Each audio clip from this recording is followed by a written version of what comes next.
Bon allez c'est parti, nous allons regarder une enquête, j'ai enquêté sur Oli, la boisson qui ment à tout YouTube. J'ai vu ça, je l'ai quoi. C'est TPZ qui a mené l'enquête, je connais pas du tout cette chaîne YouTube, je sais pas qui c'est, est-ce que c'est quelqu'un, est-ce que c'est un groupement de 3 personnes qui s'appelle TP et Z, je ne sais pas, on la reçoit de suite. Bien le bonjour à TPZ. Il y a un an, j'ai fait partie des premiers youtubeurs contactés par Oli pour faire des sponsors. Ah, c'est un mec. Et vu ce que j'ai découvert par la suite, je suis très content d'être de ceux qui ne m'ont pas regretté de l'avoir fait. Oli utilise tous les ingrédients marketing d'une entreprise qui veut s'imposer dans un milieu très concurrentiel. Le problème, c'est qu'avec ces produits-là, ça va pas du tout. C'est de l'eau en poudre. Vaguement quelque chose. Il y a bien un truc qu'on ne voit jamais dans leur publicité, une vraie analyse de certains composants constamment valorisés. Alors j'ai demandé à un diététicien de me rejoindre sur le sujet et j'ai beaucoup trop de choses à vous dire. Il est temps de se mettre tout le tube à dos et de relancer les magnétos.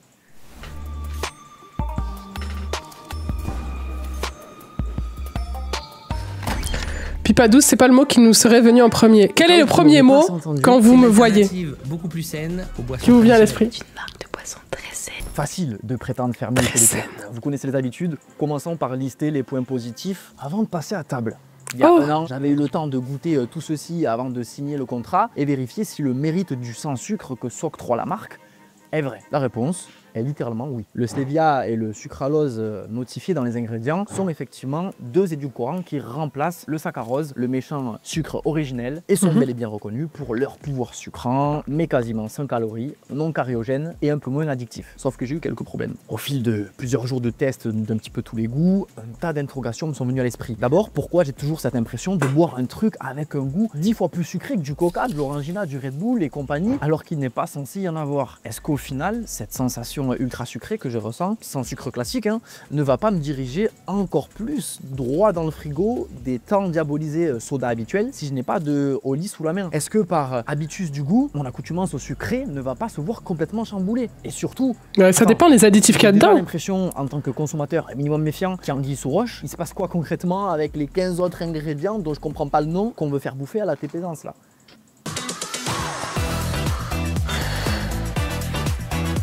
C'est le moment pub. Le moment le moment kin, le moment coquine. Me prends pas pour un con non plus, hein? Aigre douce, Pipa et aigre douce. Bitter sweet, en anglais ça fait. J'aime bien. Bitter sweet, ouais. Folle.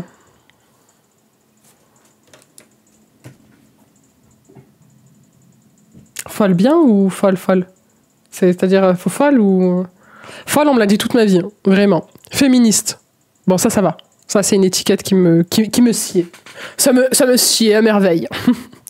Les poudres Oli mettent une tempête au Coca et au Red Bull sur les apports caloriques liés au vilain sucre. Bien que Oli soit dit sans sucre ajouté, attendez 2 secondes. Ils contiennent eux de base. C'est le cas par exemple de l'eau de coco qui est dans la gamme hydratation sous forme de poudre. Son carré de sucre pour 100 ml. J'ai dit quoi? J'ai dit c'est de l'eau en poudre. Je vous avais dit ou pas? Consommer avec modération, ça en fait Big brain. Positif en théorie, étant donné qu'elle apporte des minéraux essentiels comme le potassium, le magnésium et le calcium. On se retrouve quelques lignes plus tard, le citrate de magnésium justement, voilà un point relativement ok. N'abusez juste pas avec, parce qu'avec ces 56 mg de magnésium pour 500 ml, autant vous dire que si vous buvez 3 litres par jour, ce qui est vite fait, ça va être les chutes du Niagara. J'ai envie de faire caca. Poudre de citron, ok. Cartam et spiruline, c'est les fameux colorants naturels, donc ok. Et ben c'est tout. Fin de la gloire. Maintenant sortez les popcorn et accrochez-vous. Vous avez pu remarquer que la liste des ingrédients est plutôt très longue. Il n'y a pas trop de mots qu'on est capable de comprendre. Ils auront bien beau tenter de camoufler ça par un marketing bien porté par des youtubeurs rigolos, bien fruités, bien colorés, qui rappellent d'ailleurs étrangement... C'est vrai que c'est très coloré. ...de notre produit dévastateur chez nos jeunes. Les puffs. Mais la quantité... C'est vrai, c'est la même DA. ...et d'arômes rajoutés n'en font rien d'autre qu'un produit dit ultra transformé. Ce qualificatif n'est pas choisi au hasard. Le secteur de la nutrition appelle ainsi tout aliment composé d'au moins 5 ingrédients d'origine artificielle. Ou si vous me dites, est-ce que je pourrais l'avoir celui-là dans ma cuisine? La réponse est non. Voilà. Autrement dit, des substances chimiques telles que des additifs pour améliorer la conservation, le goût, la texture, etc. Oli en est bourré à travers ces gammes. De l'acide malique, de l'acide citrique, du phosphate dyspottasique, des agents anti-agglomérants, de l'acésulfame K, de la caféine incorporée. Et on va s'arrêter là. De quoi finalement bien mériter également sa place dans les rayons des diabolisés soda habituels, chez qui on retrouve une bonne partie des mêmes ingrédients. Et le rayon d'en face, c'est quoi? C'est la malbouffe aux côtés des plats cuisiniers, des chewing-gums, etc. TP, les chewing-gums, ils sont pas dans le même rayon que le sauté de veau, je sais. Lister autant d'additifs m'amène à vous préciser que, qui plus est, nous n'avons aucun recul scientifique suffisant sur les conséquences à long terme de tous ces éléments industriels. Le souci étant que jusqu'à ce jour... Moi, tout ce que je sais, c'est que... Ah, merci Granilo pour les cadeaux. Moi, tout ce que je sais, c'est que dès que j'arrête de consommer des aliments ultra transformés, je perds immédiatement du gras pas nécessaire. Je sens immédiatement mon corps aller mieux. J'ai de l'énergie, moins de déprime, moins de... Tout va bien. Tout va bien. Donc j'ai même pas besoin d'une enquête sur le long terme. Après, moi, je suis pas du genre... je suis pas extrémiste, moi, dans ma manière de penser, de penser ma vie. J'aime bien avoir de l'équilibre. Donc j'essaye, tu vois, par exemple là, clairement, ce que j'ai mangé là au tout début là, ça, là, pâte de fruits, il y a du mauvais sucre. Je vous dis, il y a pas 30% de sucre, mais bon, il y a 70% de purée de fruits et il y a du sucre, sirop de glucose, pas ouf, tu vois. Et en fait, tout est dans le poison est dans la dose. Il faut pas en abuser. Mais c'est vrai que si, par exemple, là, Oli, bon, on a regardé que 4 minutes de vidéo, donc je sais pas où ça va, mais si Oli, ils veulent essayer d'étiqueter leurs produits comme étant quelque chose de une alternative saine par rapport à des boissons ultra transformées comme le coca, comme l'orangina, comme tout ce que vous voulez, franchement, c'est trompeur. Pour moi, c'est trompeur. Pour moi, c'est pas bon, en fait. Parce que même n'importe quel produit, de toute façon, en soi, même si c'est des produits sains, si tu en consommes trop, c'est pas bon. Même l'eau, on a besoin d'eau pour vivre. On est composé de 70% d'eau. Tu bois trop d'eau, tu fais un coma hydraulique. J'ai oublié le mot. Putain, j'ai voulu faire la scientifique, j'ai oublié. Aïe! J'ai envie de foutre le bordel! Mais de façon isolée les uns des autres. Si on tient compte de ça et du fait que certains se retrouvent restreints, voire interdits. Vite fait, 3 litres. Ah, j'ai pas suivi quoi? Carrément, le boisson est dans la dose. Ouais, je crois que c'est tout à fait ça. Et à trop diaboliser, ça fait des fois l'effet inverse. Et il y a un truc aussi qui est vrai, chez moi en tout cas. Là, je parle avec mon expérience personnelle et pas mon expérience de scientifique Stephen Hawking. Quand je me nourris et que je me... Tu vois, tu parles de diaboliser. Et quand je diabolise ce que je mange... Ça a un réel impact sur mon corps. Ça veut dire que j'ai l'impression que mon corps, il est pas bien après. Ça veut dire que des fois, je peux consommer des trucs pas bons, mais que je me dis que ça va me faire du bien, ne serait-ce que mentalement. Je sais pas, manger du chocolat, par exemple. Moi, j'adore le chocolat, je suis une accro au chocolat. Coucou, coma, Idric, merci Google. Merci Gaf. En plus, c'est la première fois que t'écris, c'est pour m'écrire une info chat du tonnerre. Merci beaucoup. Et donc oui, même l'eau, si t'en consommes trop, tu fais un coma hydrique.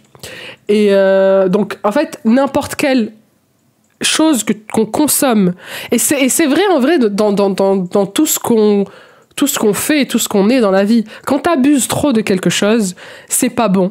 Et même si à la base, le truc est élémentaire et obligatoire pour toi, pour nous, pour vivre, dans tous les cas, en fait, il faut savoir équilibrer. De toute façon, je sais pas si vous avez remarqué ça, je le dis souvent, je le dis tout le temps même.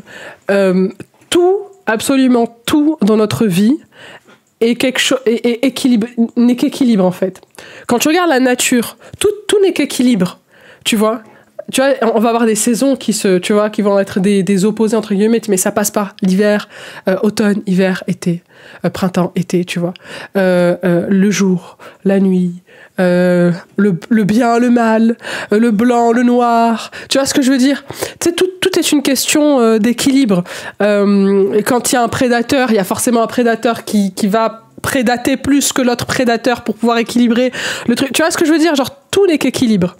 L'eau, elle est sous forme de vapeur dans l'eau, dans les rivières, après dans les montagnes. Tu vois, et c'est un espèce de cycle aussi, mais qui crée un espèce d'équilibre. Et tout dans la vie n'est qu'équilibre. Et nous, c'est pareil.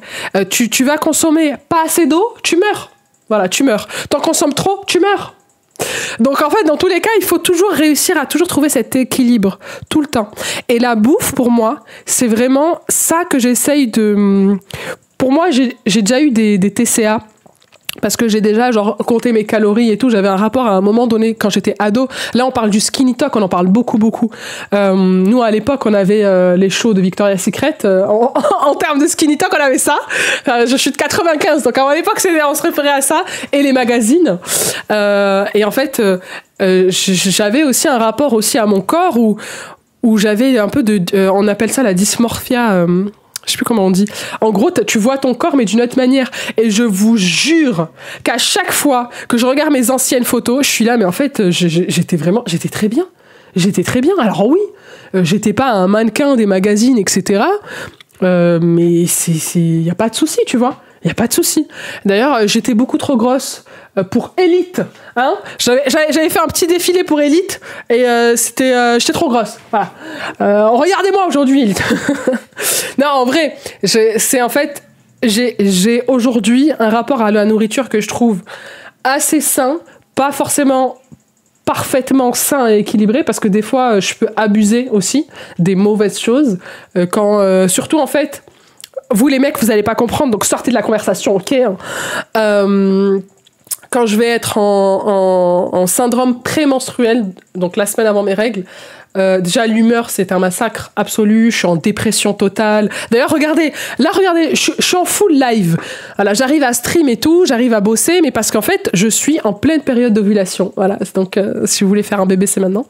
Mais en gros, mes hormones elles sont au top et tout, mais parce que j'ai voilà, dans le cycle en fait, la semaine de mes règles, ça avoué. Ça fait un peu mal, mais ça va. Enfin, un peu mal. Je tombe dans les pommes et tout, mais ça va, j'ai un traitement.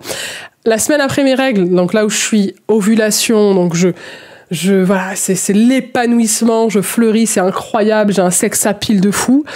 La semaine après mes règles, après mon ovulation, ça commence à down. Et la semaine d'après, donc celle qui va arriver avant les règles d'après, c'est même pas la peine, faut pas parler avec moi. Faut pas parler avec moi. Du coup, c'est pour ça que la pomme d'Adam disparaît en Occident. Mais ça, c'est une info de chat ou pas, ça? Est-ce que c'est une info de chat? Est-ce que mais moi, c'est vrai que je remarque qu'il y a de moins en moins de pommes d'Adam. Hein? On les voit plus. Enfin, en tout cas, on les voit plus. Elles doivent être là, hein? Je fais mon max pour avoir un rapport sain à la nourriture pour mon gosse parce que j'ai eu de très mauvais exemples, ma mère. Et moi, en surpoids depuis mes 6 ans. Et ma dysmorphie, voilà, c'est ça le mot que je cherchais, comme tu dis. En sous-alimentation, toute mon adolescence, j'ai 15 kilos de plus maintenant, et même si j'ai envie de perdre, je me sens beaucoup mieux. Mais écoute, Natacha, je suis ravie, parce que je te jure que le principal, c'est de se sentir bien. Parce que quand j'étais ado, je devais peut-être faire, 15 kilos de moins qu'aujourd'hui, mais je me sentais pas bien dans mon corps. Alors qu'aujourd'hui, j'adore mon corps. Franchement, je l'adore. Et des fois, tu vois, je vais me mettre en sous-alimentation parce que, tu vois, genre j'ai envie de perdre quelques kilos. Alors je les perds. Moi, j'ai une facilité à perdre et à gagner. Bon, c'est pas top de faire le yo-yo, mais bon, bref. Mais le truc, c'est que des fois, en fait, je suis là, mais en fait, les 4-5 kilos que je vais perdre, mais en fait, je me sens pas bien. Donc, en fait, s'ils sont là, c'est pas grave, je m'en tape. Et puis des fois, moi, en fait, je vais maigrir, je vais vraiment être genre, par rapport à l'IMC, par exemple, je vais vraiment être bas, mais je vais avoir du gras qui reste, quoi qu'il, le gras, il est là. Et c'est par exemple le gras qu'il y a ici, le gras qu'il y a là, moi, il part jamais. Il part jamais.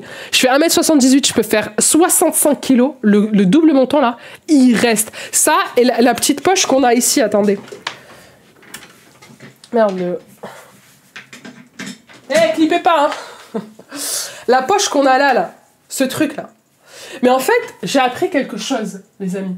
J'ai appris que, en fait, cette petite poche, elle est là aussi pour nous permettre de protéger notre utérus. Voilà. Tous les organes reproducteurs. En fait, dans la nature, elle est si bien faite qu'on a cette petite poche de protection pour nos organes reproducteurs. Et quand j'ai appris ça, en plus j'ai appris ça sur Insta. Comme quoi Insta, il n'y a pas que des mauvais côtés.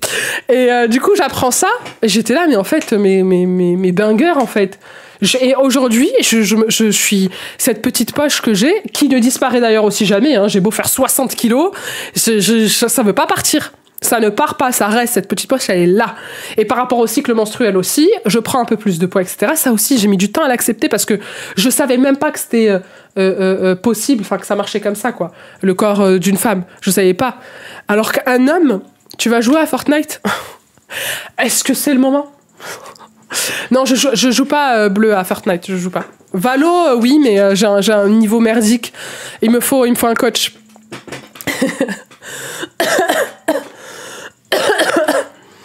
C'est à cause de la bouffe avec OGM. Alors Ismaël, on peut en parler des heures de ça aussi. Notre nourriture. D'ailleurs, on regardera ensemble. Attendez, je vais me le noter. Le reportage avec Élise Lucet. Au pire, on le regardait après, ça. J'adore ce reportage, ça fait longtemps que je l'ai pas vu. Sur la bouffe. Et c'est un cache investigation incroyable. Et en fait, ça m'a ouvert les yeux sur le fait qu'en fait, nos aliments n'ont plus les mêmes minéraux, les mêmes nutriments qu'il y a quelques années. Putain, on va parler de cancer, même si... et si j'ai pas très envie d'en parler. Aujourd'hui, on est clairement empoisonné par notre nourriture. Et le constat me rend triste parce qu'il y a de plus en plus de cancers. Et en fait, nos politiques s'en foutent. Hein. Nos politiques s'en foutent alors que c'est à eux de devoir gérer ça. Monsanto, aujourd'hui, ils détiennent des graines. Et genre, il y a que eux qui sont censés avoir certaines graines pour pas que nous, on puisse replanter des trucs derrière, etc. Enfin, je sais pas si vous vous rendez compte, mais on n'a plus le droit d'avoir des graines et de planter des trucs et tout, tu vois, Et en fait, il faut que ce soit eux qui t'envoient leurs graines de merde avec des nutriments, des vitamines en moins. Mais comme ça, au moins, ils sont sûrs que, tu vois, on n'a pas nos propres récoltes, etc. Et qu'on soit toujours dépendant de ces quelques entreprises. Il y a Monsanto, il y en a d'autres. Mais... je mélange, mais c'est à cause du capitalisme. Tu ne mélanges absolument pas. Enfin, regardez, on part d'une vidéo YouTube d'un mec qui nous parle de la boisson qui ment à tout YouTube au lit. Et on arrive toujours à la même conclusion. Putain, Macron, explosion. Le capitalisme, c'est toujours le fautif. C'est toujours la même chose. C'est un truc de ouf. C'est un truc de ouf. Franchement, salut chat. Bonsoir à toi. Rejoins-nous sur Twitch si jamais tu veux, parce qu'il y a moyen que des fois ça coupe avec TikTok. Mais ouais, en fait, on en revient toujours à la même chose, en fait. C'est un truc de ouf. Macron explosion, c'est ça. C'est la réponse. Pub. Ah merde. Facilité à perdre et à gagner avant mes 30 ans. SOPK et 30 ans. Compliqué maintenant. Moi aussi, j'ai SOPK et je vais bientôt avoir 30 ans, là, dans quelques jours. Quoi? Mais c'est pas forcément bon de faire le yo-yo. C'est pour ça aujourd'hui, j'essaye d'avoir un poids stable, même si c'est pas le poids que je préfère, genre j'aimerais faire un peu moins et tout. Mais c'est pas grave. C'est pas que je m'en fiche.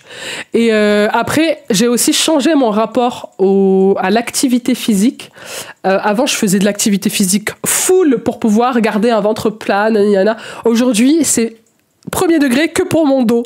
En fait, je veux juste pas avoir mal au dos. C'est pour ça que genre je veux genre avoir un dos un peu consolidé, etc. Ce qui n'est absolument pas le cas aujourd'hui. C'est pour ça que j'ai très mal au dos. Voilà. Bientôt, on va regarder des games de Valo, des gens qui sont forts. Mais si vous voulez, on peut faire des watch parties. En plus, hier, il y avait la Cassé et M8 qui... Gentlemates qui jouaient. J'ai un petit peu regardé, je vous mens pas. Et je me suis dit, au pire, je lance un live, je regarde avec vous. Mais après, je me suis dit, non, ça va peut-être pas vous intéresser. Mais en plus, j'ai regardé, j'étais un peu frustrée parce que j'étais là, putain, mais quand est-ce que je vais avoir ce niveau? Bientôt périmé pour Alexis Chance. Oui, par contre, la bonne nouvelle, les amis, c'est que je suis bientôt périmé pour les mascus, pour les machos, et ça, c'est une bonne nouvelle. Mais en plus, le pire, c'est que je sais pertinemment que malgré tout... En plus, là, franchement, 29 ans... Après, je veux pas dire ça toutes les années, mais je vous jure, c'est ma meilleure année. Que ce soit physique, mentale, professionnelle, Franchement, je suis fière de moi, je suis bien dans mon corps, je suis bien dans ma peau. J'espère que ça... Et je sais que ça va être encore mieux ces prochaines années, tu vois. Je sais pertinemment. Donc s'il y a des jeunes, très très jeunes, qui se disent « Ah putain, j'ai 17 ans, qu'est-ce que je vais faire de ma vie? Je suis foutue. » Depuis quand les femmes ont le droit de donner leur avis de merde? Ben, je sais pas, demande à ta grosse daronne. On sait rien. Ta grosse daronne, elle parle pas du coup? Elle donne pas son avis de merde? Mais putain, la pauvre. La pauvre, parce que je pense que si on l'aurait écoutée, elle t'aurait avorté. Salut Shaïda. Maintenant, c'est la tarte au citron meringuée qui a gagné. Tarte au citron meringuée, c'est ma vie. Regardez, j'ai même un emoji. Vous avez pas ça, vous? Vous avez pas? Attendez, je vais vous écrire avec mon téléphone. Attendez, je baisse le son. Je déteste entendre ma voix. C'est vraiment, c'est un trauma. Ça... Ah, je peux pas chatter sur mon chat. Mais comment ça? Mais comment ça? PTDR, t'es direct. Ah non, mais moi j'ai pas le temps. Non mais attends, mais tu viens pas dans mon live. Et depuis quand les femmes, elles donnent leur avis de merde? Bah non, elle s'affiche pas dans des lives à donner son avis. Alors pour toi, je m'affiche, ça veut dire quoi? J'existe? Parce qu'en fait, ce que tu vois là, c'est la réalité. Tu vois ce que je veux dire? J'existe, je suis un être humain. Pourquoi je m'affiche? Genre, je suis juste là, en fait. Je suis là et ma bouche bouge, mes cordes vocales vibrent et ça crée des sons. Et je utilise mon cerveau pour pouvoir, tu vois, donner mon avis, effectivement. En quoi c'est s'afficher, quoi? Je suis juste là, j'existe, j'ai envie de passer un bon moment avec mes pipos. Enfin, je veux dire, un moment... Aïe, j'ai envie de foutre le bordel. Bon, j'arrive pas à écrire sur mon chat, les amis. Après, un souci avec les watch parties, c'est qu'il faut avoir les droits. Ah bon? Ah, je savais même pas, tu vois. Tu fais bien de me le dire, hein, parce que j'allais les lancer, moi, j'ai rien à foutre. Hein. Ça veut dire que j'aurais dû demander à Squeezie de rediffuser son truc. Ah, mais c'est vrai que lui-même, il diffuse sur Twitch, donc je peux pas arriver, moi, et rediffuser, c'est vrai, ça. Et t'as pas tort, hein. Merde. Après, on peut... Moi, je regarde, et vous me regardez. Tu vois ce que je veux dire? Comme d'habitude, quoi. Génial, c'est un super mindset. Merci, bêta version Marion. Garage. Oh putain. Savage Pipa. Je vais changer mon nom, je vais enlever Pipa Reddington, je vais mettre Savage Pipa. 35 ans, je suis périmée. Ouh là là là là là là là là, ça y est. Tu es à l'article de la mort. Oh merde. Oh, c'est horrible. Franchement, c'est horrible parce que... En fait, c'est quand t'as fini ta vingtaine que tu commences à te connaître et donc que tu commences enfin à prendre des décisions qui ont un rapport avec ce que tu es, ce que tu aimes, etc. Donc, I don't know. Laisse les hommes donner des vrais avis. Tu as raison, tout à fait. C'est les hommes qui donnent de vrais avis. D'ailleurs, c'est pour ça qu'aucun pays n'est en guerre actuellement. Parce que ce sont les hommes qui donnent leur avis.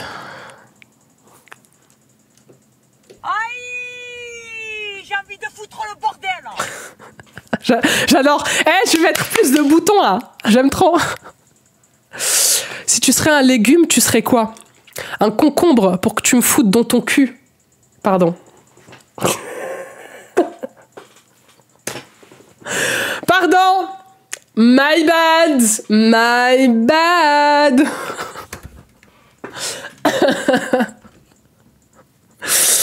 Oh merde.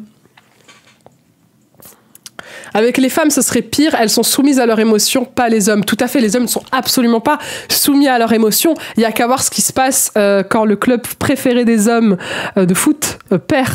Là, tu vois pas du tout d'émotion. Il y a zéro émotion, quoi. Il n'y a aucune colère, il n'y a pas de diffusion d'émotions. Non. C'est génial. Mais j'adore. Mais en fait, les mascus, c'est des chats GPT, quoi. Tu sais, ils répètent bêtement ce qu'on leur a appris sans même réfléchir. J'adore, c'est génial. Je chiale le concombre. Oh, horny pipa! Je suis désolée, je suis horny. Pas du tout, je suis pas horny. Je suis pas horny de concombre, par contre. Après, je vous ai dit que j'ovulais, donc je suis forcément horny. À un moment donné, faut parler français. Vas-y, français. Putain, ce live, c'est n'importe quoi. Voilà, quand je suis trop en live avec vous, je commence à dire n'importe quoi. Franchement, on avait bien commencé, le live. Là, ça part en couille. une AK-47 dans la bouche. Ouais, mais vous êtes pire que moi. Et vous êtes fous. Heureusement que les hommes sont là. Pfiou, on devrait continuer à fermer nos bouches. C'est faux, ouvrons-la bien grande.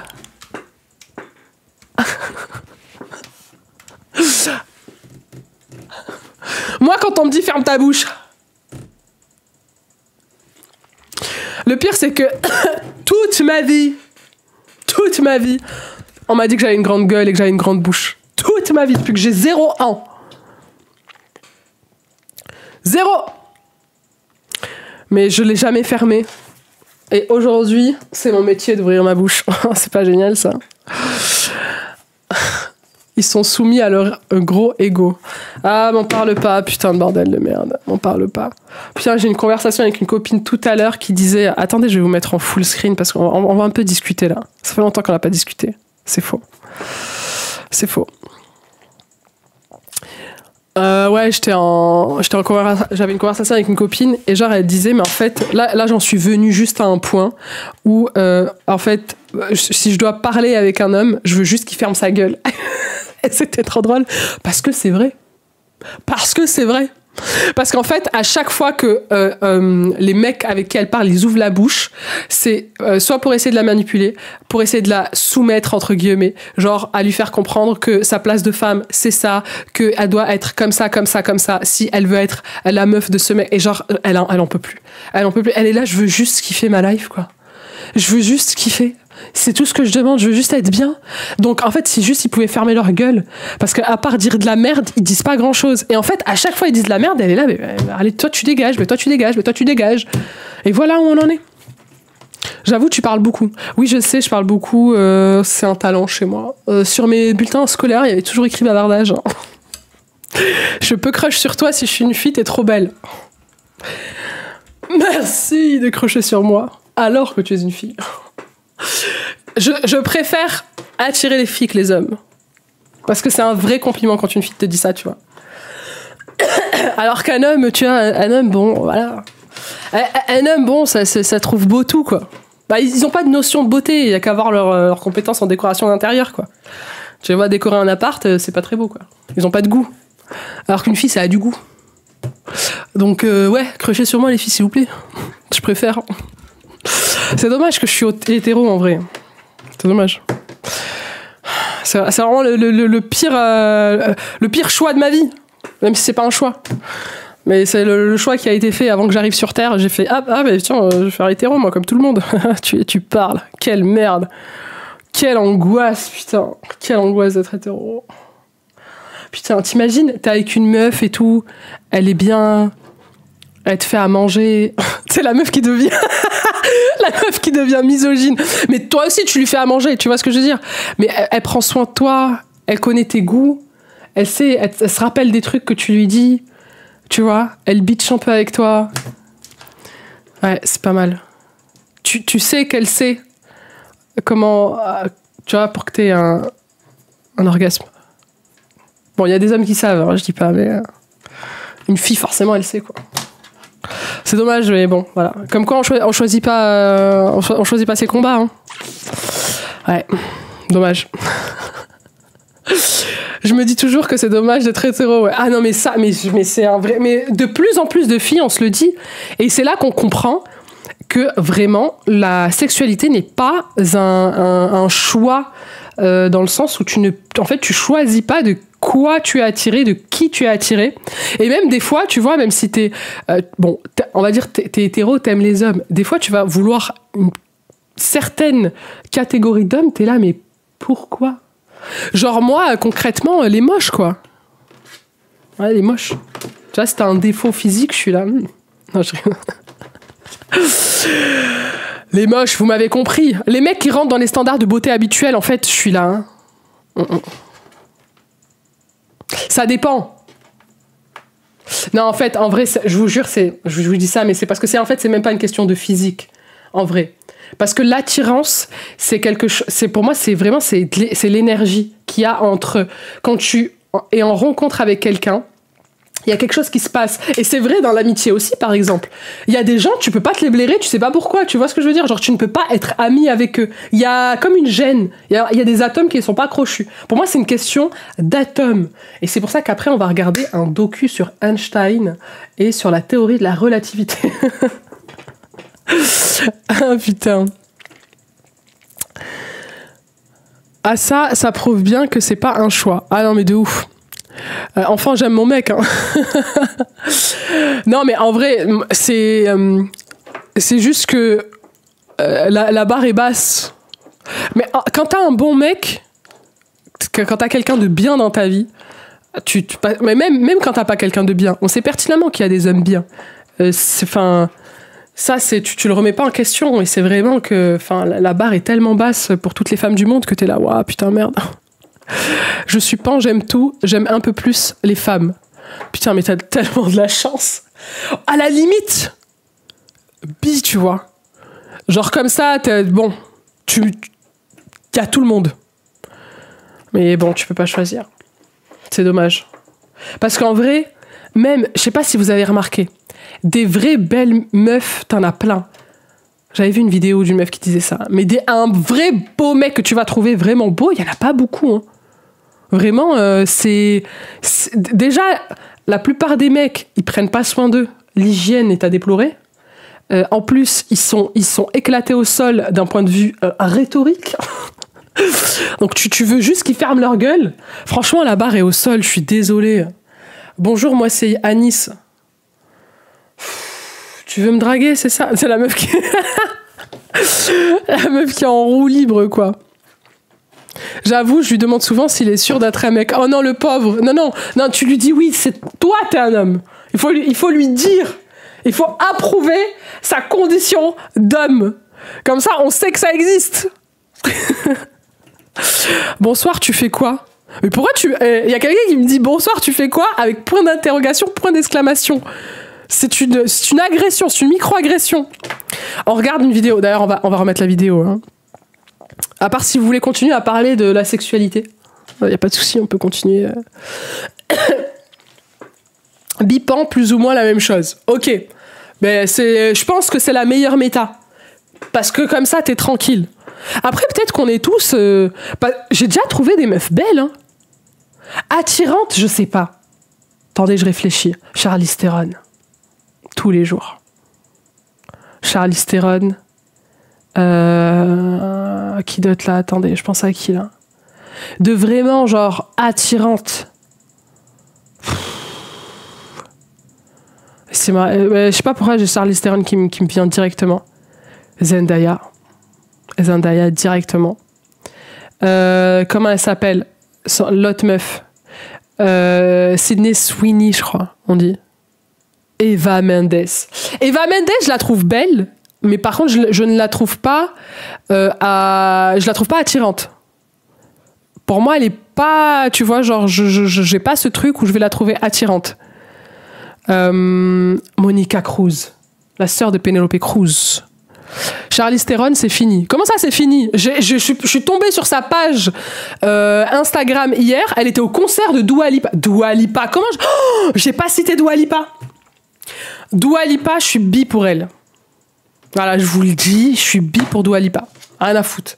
Dua Lipa, elle a un sex appeal de malade mental. Mais en fait, c'est ça. Je sais pas si c'est de l'attirance ou du sex appeal, en vrai. Mais mettez-moi dans une pièce avec Dua Lipa, on sait pas. Je vous dis ce qui se passe. Scarlett Johansson, merci. Putain, des gens qui ont du goût. Vous voyez, ça, c'est des... Mais en fait, ouais, mais c'est des personnes qui ont un sex appeal. Elles savent, elles ont le jujitsu du sex appeal. Elles savent manipuler la séduction. Emma Watson, de ouf, Emma Watson. Sex appeal de malade mental.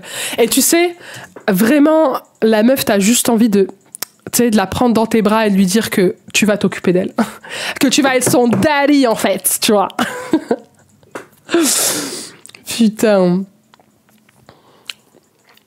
J'aurais quelques années de plus si je te rencontre dans la rue, j'essaie de te séduire. Mais vas-y, wesh. Je te dis quelques années de plus car j'ai 22 ans, donc pour toi, je suis un peu un bébé. Ah ouais, t'es un bébé quand même. 22, j'ai 29. Ça commence à ressembler au couple qu'on a vu là dans le reportage là. C'est le couple du reportage. Anna de Armas. Mais vous avez des vrais goûts en fait sur TikTok. Exactement. Ça, c'est... Oh, cette meuf, elle est...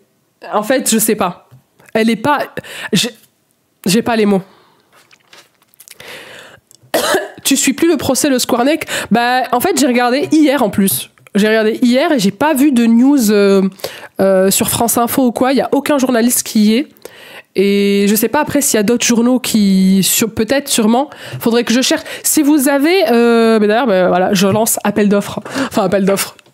Si vous avez les articles, etc., et les comptes rendus, n'hésitez pas à me les envoyer sur mon mail ou même sur mon Insta ou quoi. Parce que moi, j'ai juste regardé... Enfin, je regarde régulièrement sur France Info et j'ai pas trouvé. Et après, moi, je vous fais la lecture. Sans souci. Je croyais que c'était devenu trop sensible pour toi. C'est dur, en vrai. J'ai eu un moment de craquage avec le procès Le Squarneck. Mais ça va. Je pense que je peux continuer. C'est juste... Enfin, hier, en plus, je voulais tourner et j'ai pas trouvé. J'ai pas trouvé sur le site habituel. Donc, mais si vous avez les comptes rendus, n'hésitez pas à me les envoyer. Zendaya, une de mes crushs. Ouais, Zendaya, elle est... Je comprends Tom Holland. Et franchement, Tom Holland aussi. Je vous jure, un mec comme Tom Holland. Tu vois, quand tu dis not all men, je pense à lui aussi, tu vois. Lui, ça se voit que c'est un not all men. Tu vois, je mets jamais mes certitudes. Mais lui... Ursula Corbero aussi, ouais, putain. Oh là là. La scène, là, dans Casa de Papel, avec l'autre actrice, là. Aïe, aïe, aïe, aïe, aïe. Aïe, aïe, aïe, aïe, aïe. Adèle Exarchopoulos, ouais, aussi, elle aussi, gros sex appeal, incroyable. Pareil, je sais pas si tu me laisses dans une pièce avec elle, ce qui peut se passer. Le Parisien a fait de bons podcasts sur le procès, mais c'est vrai qu'on voit plus trop les comptes rendus. Ah ben après on peut écouter peut-être les podcasts parisiens. Si tu peux me les envoyer soit sur le Discord ou sur le mail, en vrai ça m'arrangerait. Parce qu'il y a tellement d'infos, de sites, de liens, de trucs. Si vous avez, voilà, faut pas hésiter à m'envoyer. Discord, mail, Insta. C'est qui l'acteur dont tu as parlé, Tom Holland? Tom Holland, c'est celui qui a joué Spider-Man. Bah, c'est le mec de Zendaya, du coup. C'est son mec. Parfois, mais Catherine Deneuve, quand je la vois, je fais une révérence. Catherine Deneuve, attends. J'ai plus la ref. J'ai plus la ref Catherine Deneuve. Catherine Deneuve. Parce que là, dans ma tête, tu sais à qui j'ai pensé? À Evelyne Delia. Voilà. Vas-y, dis-moi, c'est quoi le rapport? Aucun.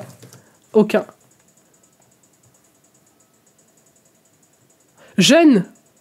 Attendez, je mets jeune. L'agisme. Ah, très belle femme. Très belle femme. Catherine Deneuve. Evelyne Delia, crush aussi. Non mais mine de rien. Evelyne Delia. C'est notre enfance. Pas Evelyne Delia. Oui, elle. Mais en plus, je pensais même pas à elle. C'est ça le pire, putain. Vous voyez, j'ai dit Evelyne Delia, mais je pensais à Catherine Laborde. Mais oui, parce que Catherine Deneuve. Vous avez vu comment les noms et les visages se mélangent dans ma tête? J'ai le ADHD. Moi, j'étais dans une pièce avec Adèle Exarchopoulos. On a juste joué, on a bossé. Elle est magnifique. Tu peux m'envoyer son numéro de téléphone et lui parler de moi, s'il te plaît? Dis-lui que j'ai envie de faire un film Netflix avec elle quand elle veut. Voilà. Et qu'on lui fait des gros bisous, que toute la commu des pupos lui fait des gros bisous. En gros, tu trouves toutes les femmes belles. Ouais, en gros. Ouais. C'est facile de les trouver belles. Elles sont belles, tu vois, factuellement. Catherine Murino, en plus, elle te ressemble. Attends. Caterina, pardon. Caterina Barellina. La la la la la la. Elle me ressemble? Ah bon? Attendez, je vous mets en... Attendez, vous voyez ou pas? Je vois pas. Ah, c'est bon. Elle me ressemble ou pas?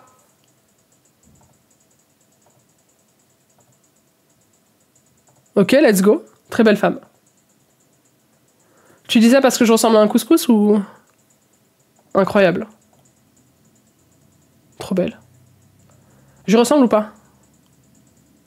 Vous savez que moi, les nez comme ça, là, atypiques, entre guillemets. Atypiques, je sais pas comment dire, mais je trouve ça trop beau. Mais comme l'actrice de la Casa de Papel, comment elle s'appelle? On va voir son nom de suite. Nairobi. Elle. Alba Flores. Je la trouve, mais d'un sexy. Et je suis très contente qu'elle refasse pas son nez. Et les gens qui critiquent son nez, je les comprends ap. Je la trouve trop belle. Mais en fait, c'est comme... Tout à l'heure, on parlait de la dentition. Et bien en fait, c'est pareil, là. Je trouve que, en fait, les nez, c'est vraiment quelque chose de propre et unique. Et c'est pas quelque chose que... Bon, après, je comprends les complexes aussi, tu vois. Genre, pareil, je shame pas ceux qui font de la chirurgie esthétique non plus. Mais je shame plus les gens qui veulent standardiser les normes de beauté. C'est eux que je shame. Parce qu'en soi, on n'est pas obligé d'avoir tous le même nez, la même bouche, les mêmes yeux, les mêmes trucs, tu vois. On a tous des défauts, enfin, des défauts. C'est pas des défauts, mais putain, j'ai oublié le mot. Ah, je l'avais. Non. Atypiquité? Non. Oh là là. Ah! Trouvez-moi le mot, s'il vous plaît, je vous en supplie. S'il vous plaît.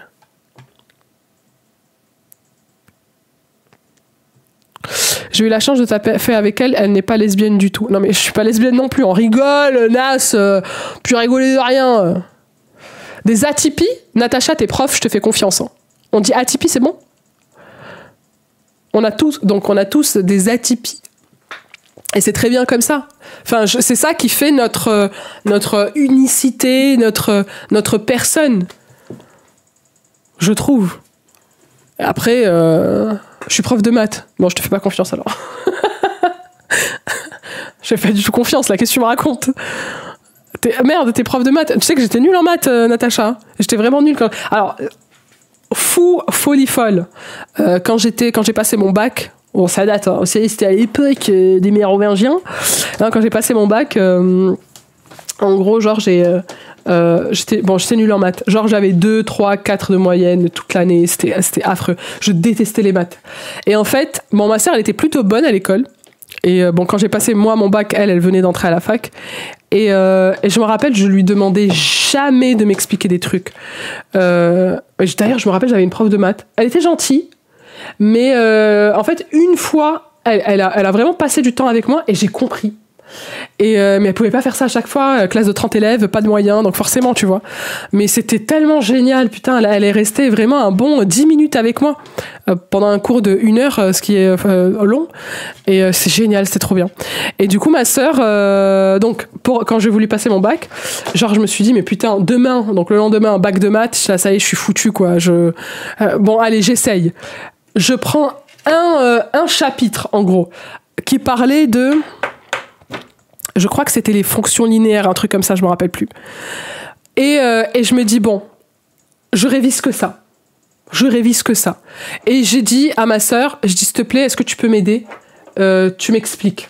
Parce que elle avait fait un bac ES, et moi, à l'époque, ça s'appelait STG et pas STMG. J'ai fait un bac STMG, parce qu'il y avait communication, marketing dedans, et je voulais faire ça. Mais du coup, et en plus de ça, dans ce bac-là, les maths, c'était vraiment le B à bas, quoi. Ils nous mettaient pas des trucs trop compliqués.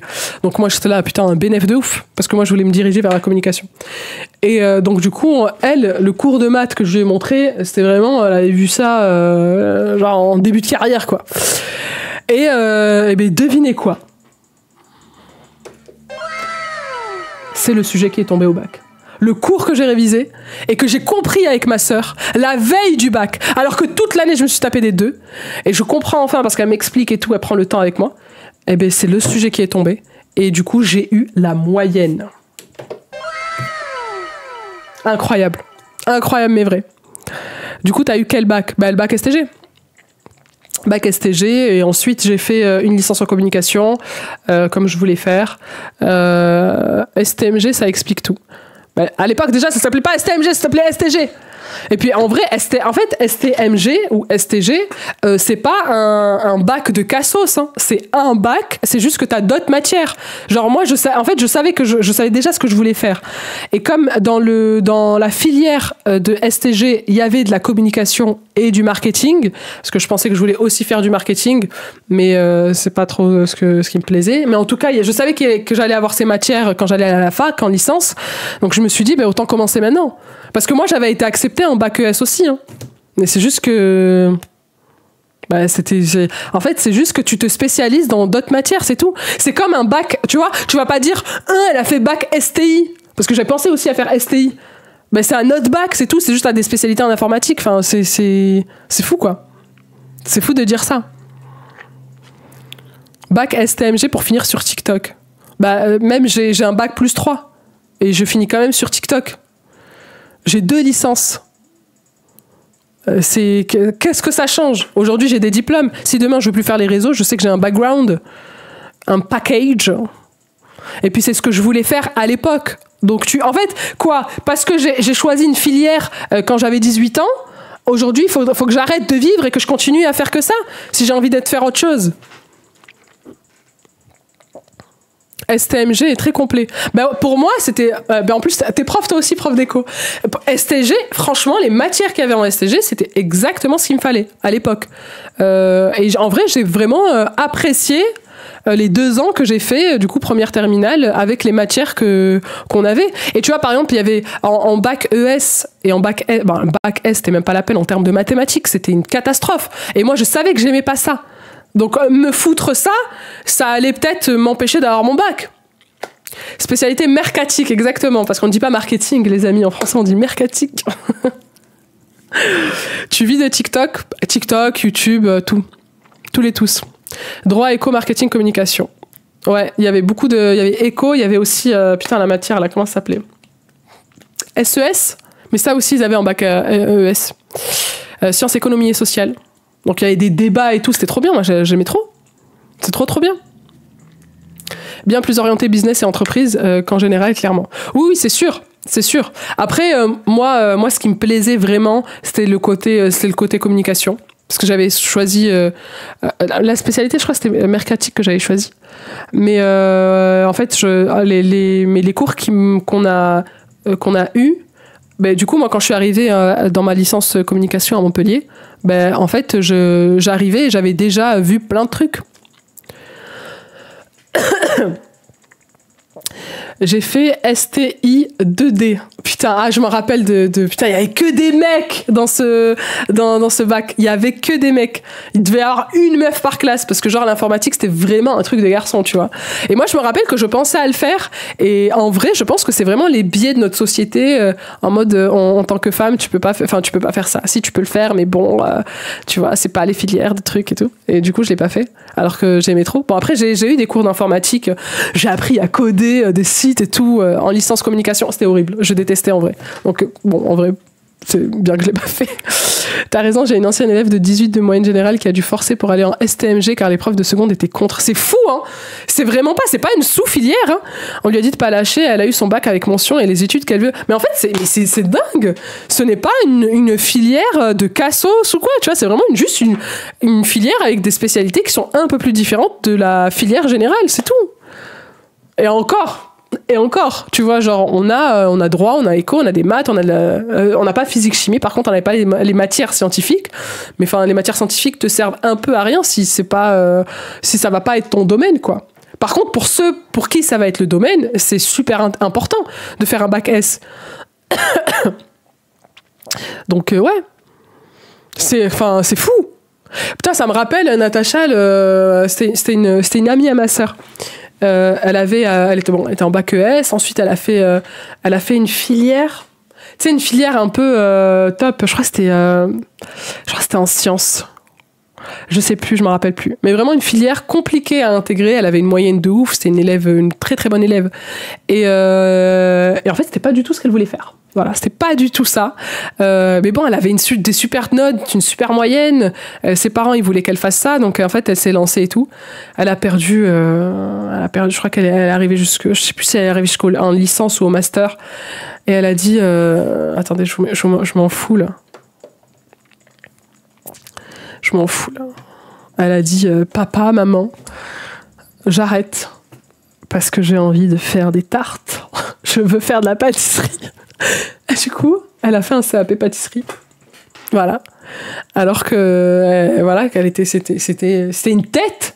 Mais c'est pas parce que tu es une tête que forcément tu dois faire des études et un métier qui nécessite, j'allais dire de la réflexion, mais enfin, elle fait des pâtisseries aujourd'hui qui lui demandent aussi de la réflexion, de la créativité aussi, plus. Et en fait, elle a perdu tellement d'années à faire juste ce qu'on voulait qu'on fasse d'elle, quoi. Et elle s'appelait Émilie, je crois. Et aujourd'hui, elle fait des pâtisseries et elle est très heureuse. Elle est très, très heureuse.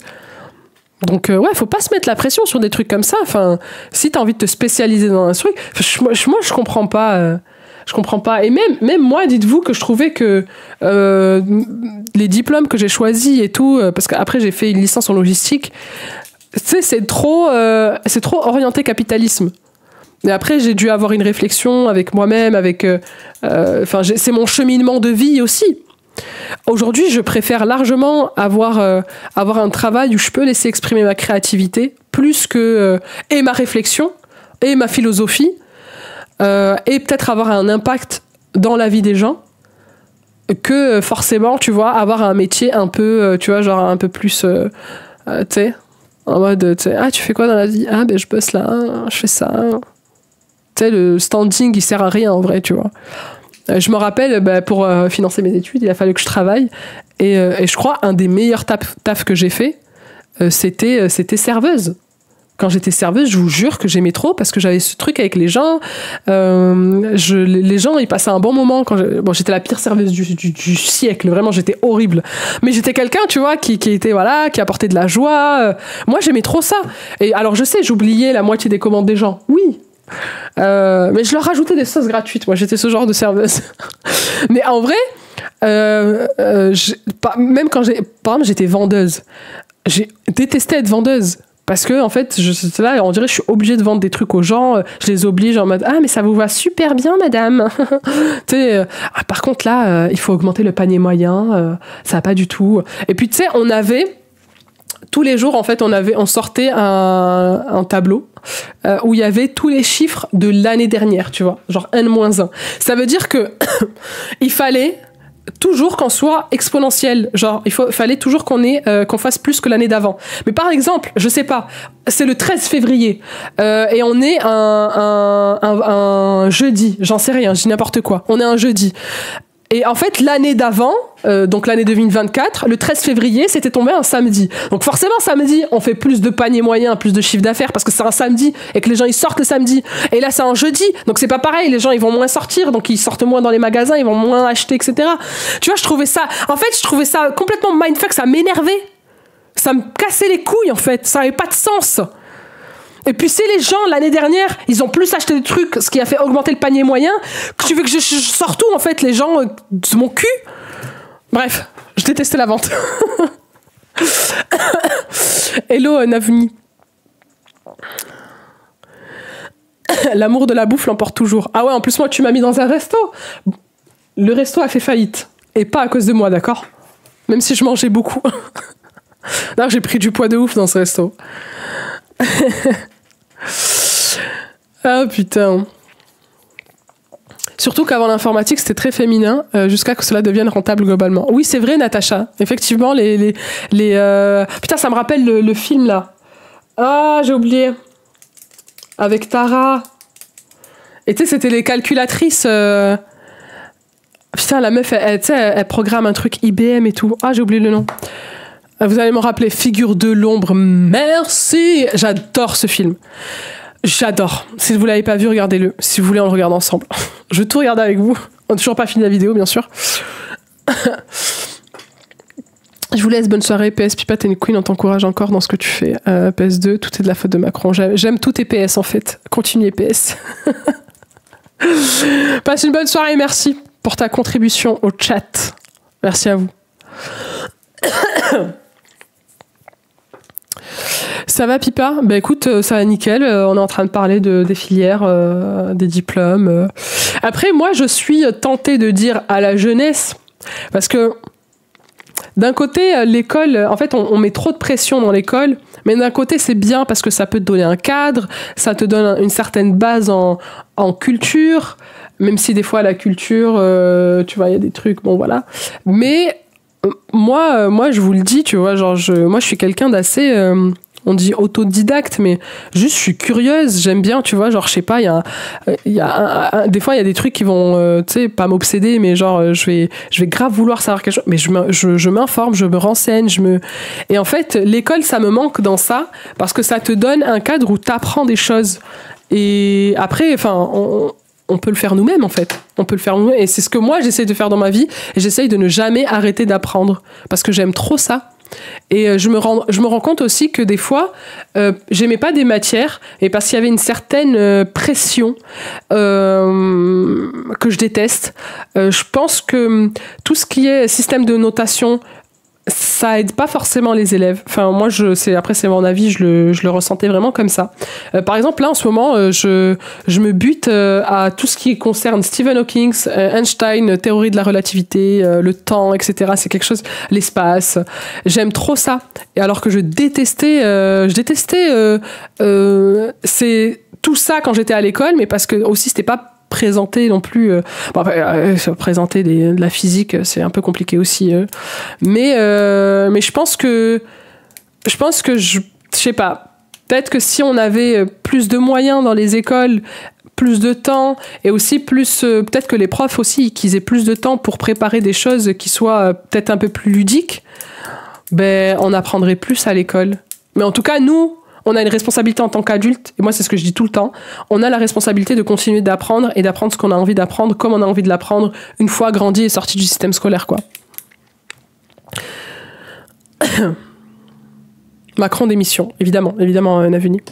Je connais des gens master en psycho, et ça ne comprend rien à l'humain. Bah, en vrai, ça veut rien dire, hein. C'est pas parce que t'as appris comment fonctionnait la psyché humaine que forcément t'es quelqu'un d'humain. Il y a des gens qui genre tout à l'heure, on revient au début du live, putain, c'est Inception quoi, on fait des boucles on fait des boucles temporelles. Il y a des médecins qui n'ont pas cette fibre. Putain, en plus hier ma mère elle me dit qu'elle est tombée sur un médecin gentil.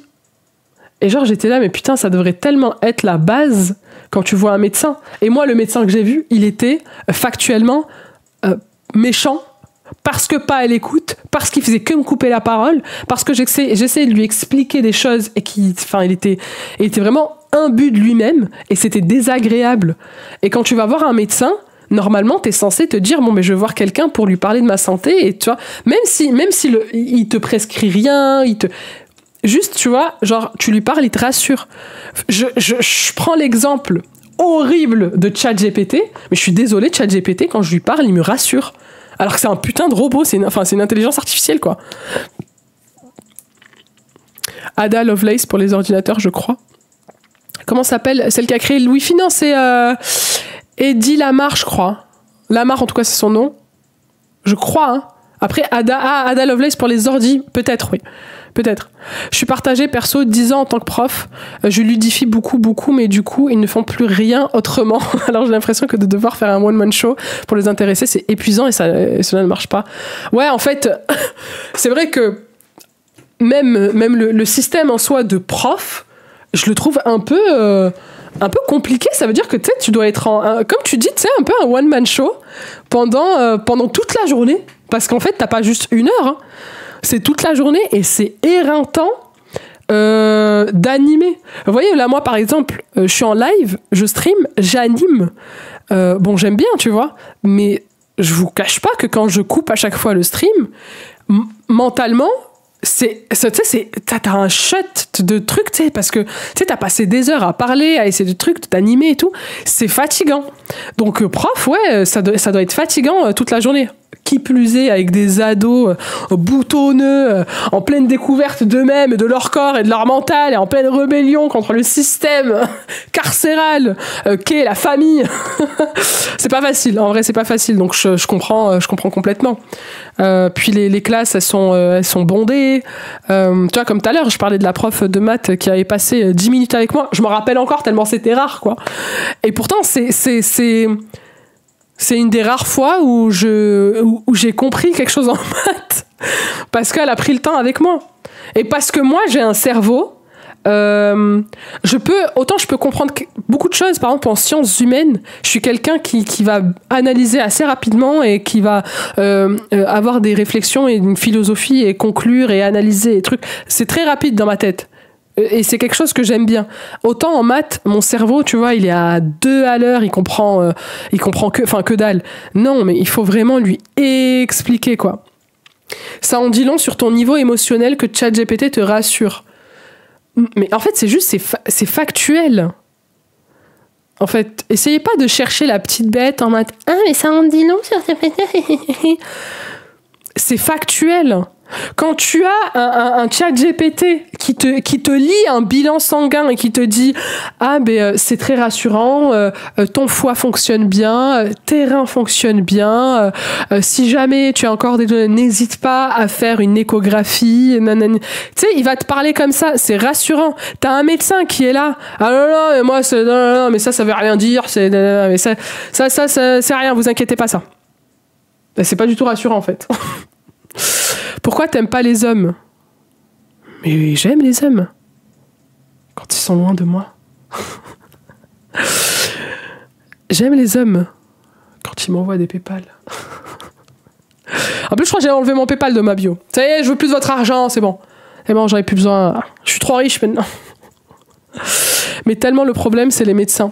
Mais c'est pas normal qu'un chat GPT, il soit plus rassurant qu'un médecin. Je suis désolée, il y a un moment, il y a une couille quelque part. C'est pas possible. Après, j'entends les médecins qui sont submergés, entre guillemets, parce que voilà, ils enchaînent. Ils enchaînent, donc ils déshumanisent un petit peu. Je peux le comprendre. Mais d'un autre côté, toi, tu pars voir un médecin, c'est pour être rassuré sur ta santé et pour avoir aussi des solutions. Et des solutions qui te correspondent. Tu vois, par exemple, le médecin en question, il me dit « Ouais, non mais ça, c'est des semelles orthopédiques, là. C'est pour le dos, c'est très bien. » Et tu sais, je lui ai dit « Non, mais j'en ai déjà utilisé, tu vois, je sais que ça marche pas. » Non, mais il faut les changer tous les 2 ans. Mais je l'ai fait. J'ai changé après 2 ans. J'ai eu des semelles pendant des années. Ça n'a pas fonctionné parce que ce n'est pas ça. Donc, j'essaie de lui expliquer. « Non, mais enlevez votre t-shirt, là, je vais regarder votre dos. » Regarde. Ah, mais là, il y a une petite scoliose. Oui, je sais, je vous l'ai dit, c'est apparu sur le IRM. Tu vois, mais écoute-moi, frère. Juste écoute. Tu as déjà mordu l'oreiller? Tu veux dire en faisant l'amour? C'est ça que tu insinues ça? Est-ce qu'on m'a déjà envoyé au 7e ciel? C'est ça que tu es en train d'insinuer ou quoi? C'est ça que tu insinues? C'est ça que tu veux savoir? Est-ce que tu veux savoir si j'ai déjà fait l'amour? Oui. J'ai déjà copulé, oui. Ouais. Est-ce que j'ai déjà eu un orgasme? Vous êtes trop bizarre. Il est beaucoup trop tard. Bon, on va finir cette vidéo quand même parce que ça commence à bien faire.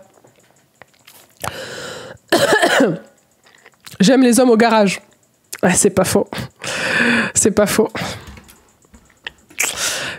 J'aime les hommes quand ils ont les mains en cambouis, là. Tu sais, quand ils réparent des moteurs et tout comme ça. Là.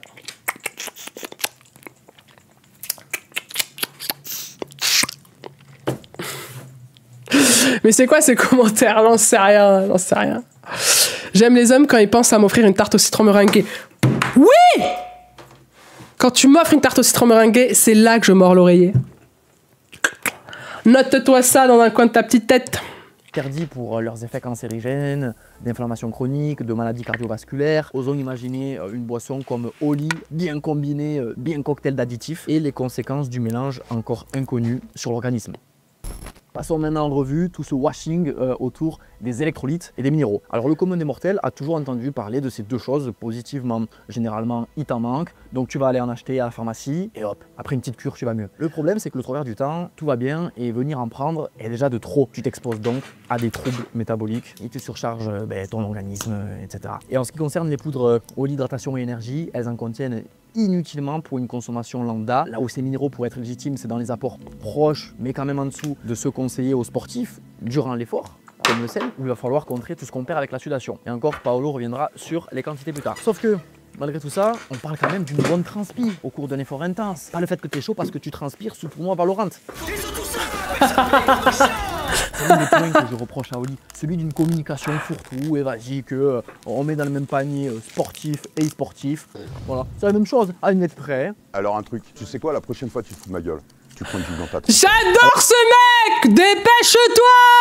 Alors certes, le stress de perdre une game peut faire consommer pas mal de glucides et utiliser le capital en minéraux. Mais là, il n'y a pas de glucides et très peu de sel. En bref, il joue grossièrement au jeu de Red Bull qui rêve juste de concurrencer, de choper un max de part du marché en surfant sur les youtubeurs et les streamers. Mais vous savez quoi, je laisse Paolo revenir à ma place sur cette fameuse double cible. Que tu sois sédentaire ou sportif, je vais pas te conseiller la boisson Oli de manière régulière et quelle que soit la gamme, même la gamme énergisante. Cette boisson, Sponsor. Ils vont pas en consommer une seule fois par jour dans un repas, mais plusieurs fois au cours de la journée. Donc le message qui est retenu par les consommateurs, c'est que quand tu bois ces boissons Oli, tu ne culpabilises pas en te disant que c'est du sucre. En fait, du coup, tu ne changes pas ton rapport aux boissons sucrées et énergisantes. Tu continues de faire les mêmes habitudes, mais en fait, tu penses juste faire mieux. Et pour les sportifs, il faut surtout pas que tu confondes boissons énergisantes et boissons énergétiques. La boisson énergétique, elle contient des nutriments, elle contient des glucides, elle contient des minéraux pour répondre à un effort long, intense et souvent aux alentours d'une heure et demie. Là où la boisson énergisante, elle est juste là pour stimuler ton système nerveux central et pour améliorer ta vigilance et faire reculer la sensation de fatigue cognitive. Pour faire simple, tu peux te dire que la première t'aide concrètement et physiologiquement au niveau de ton corps et que l'autre, elle repousse juste l'écoute de ton corps pour rester éveillé sans logique de soutien. Ils ont noté une accumulation d'énergie électromagnétique de cette pyramide. Oh, j'aime trop ces séries-là. Séries ancienne civilisation. On regarde ça après. C'est la meuf, elle va tout regarder avec vous. Tout, on regarde tout. Je peux forcer sur le titre du chapitre, mais vous avez compris l'algorithme. Je vous évoquais un tas de problématiques liées à la sensation très sucrée lorsque je bois du Oli. Je bois de l'eau, hein, vous inquiétez pas. C'est pas de l'Hennessy. Hein. Étant donné que beaucoup l'expriment même sous les avis produits, à cela Oli répondent soit rien, soit chacun a sa sensibilité au sucré. Eureka, merci pour l'info. Et encore un problème, parce que si la personne qui dit ça se la bute de base au soda habituel et ne peut pas se l'enfiler, c'est quand même très répulsif pour ce qui est censé être une alternative saine et sans sucre. Et au contraire, si comme moi, cette personne ne boit que ponctuellement du soda parce qu'on trouve ça trop sucré, on a du mal à l'assimiler, qu'on veut se faire plaisir parfois en ajoutant du goût à l'eau autrement que du citron, et que tu lui dis qu'au pire, rajoute de l'eau, t'es clairement en train de passer pour une fraude là. Vous dites que je suis un menteur. Et je l'ai jamais été, et jamais je le serai pas. Et jamais je le serai pas. Ça fait que ce goût la ref. Elle date cette ref. Qu'est-ce que je voulais dire? Ouais, moi sur les boissons, moi je suis une personne, je préfère manger mes calories plutôt que de les boire. J'ai eu cette conversation hier avec une pote. En fait, je bois tout le temps de l'eau.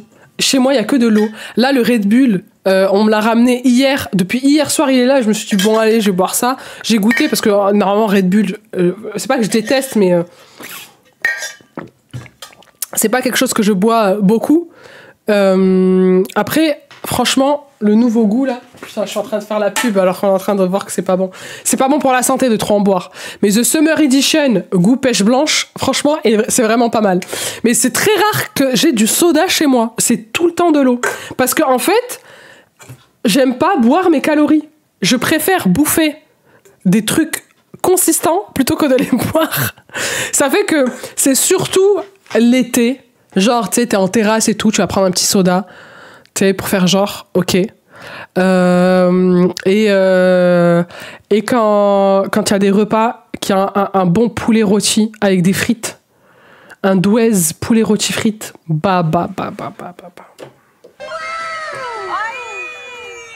j'ai envie de foutre le bordel. Ça, ouais. Mais sinon, en soi, genre, à tous les repas, genre au goûter, au truc, au machin, non, moi, c'est de l'eau, quoi. Je bois de l'eau toute la journée. D'ailleurs, je fais tout le temps pipi. J'ai une vessie hyperactive, c'est très chiant. Pourtant, je suis très grande de taille. Tu te dis, ma vessie, normalement, elle fait ça. Pas du tout. Elle est comme ça, elle est hyperactive. C'est-à-dire, des fois, ma mère, elle habite à peu près à 1 heure de chez moi, genre 80 km. Et des fois, quand je vais chez elle, dites-vous, je fais pipi. Je prends la route. Pendant la route, j'ai envie de faire pipi. Ça fait, je l'appelle, des fois, je lui dis, ouvre vite la porte, là, j'arrive, je vais faire pipi. Ça veut dire, même pas 1 heure, j'ai déjà envie de faire pipi. C'est trop grave. Jamais tu le savais-tu. Tu bois souvent du Oli. Oh merde. Ah ben là, ça débunk du Oli, là. Après, avoir ta consommation aussi, tu vois. L'eau, la meilleure boisson. Je suis d'accord. Moi, je suis très haut.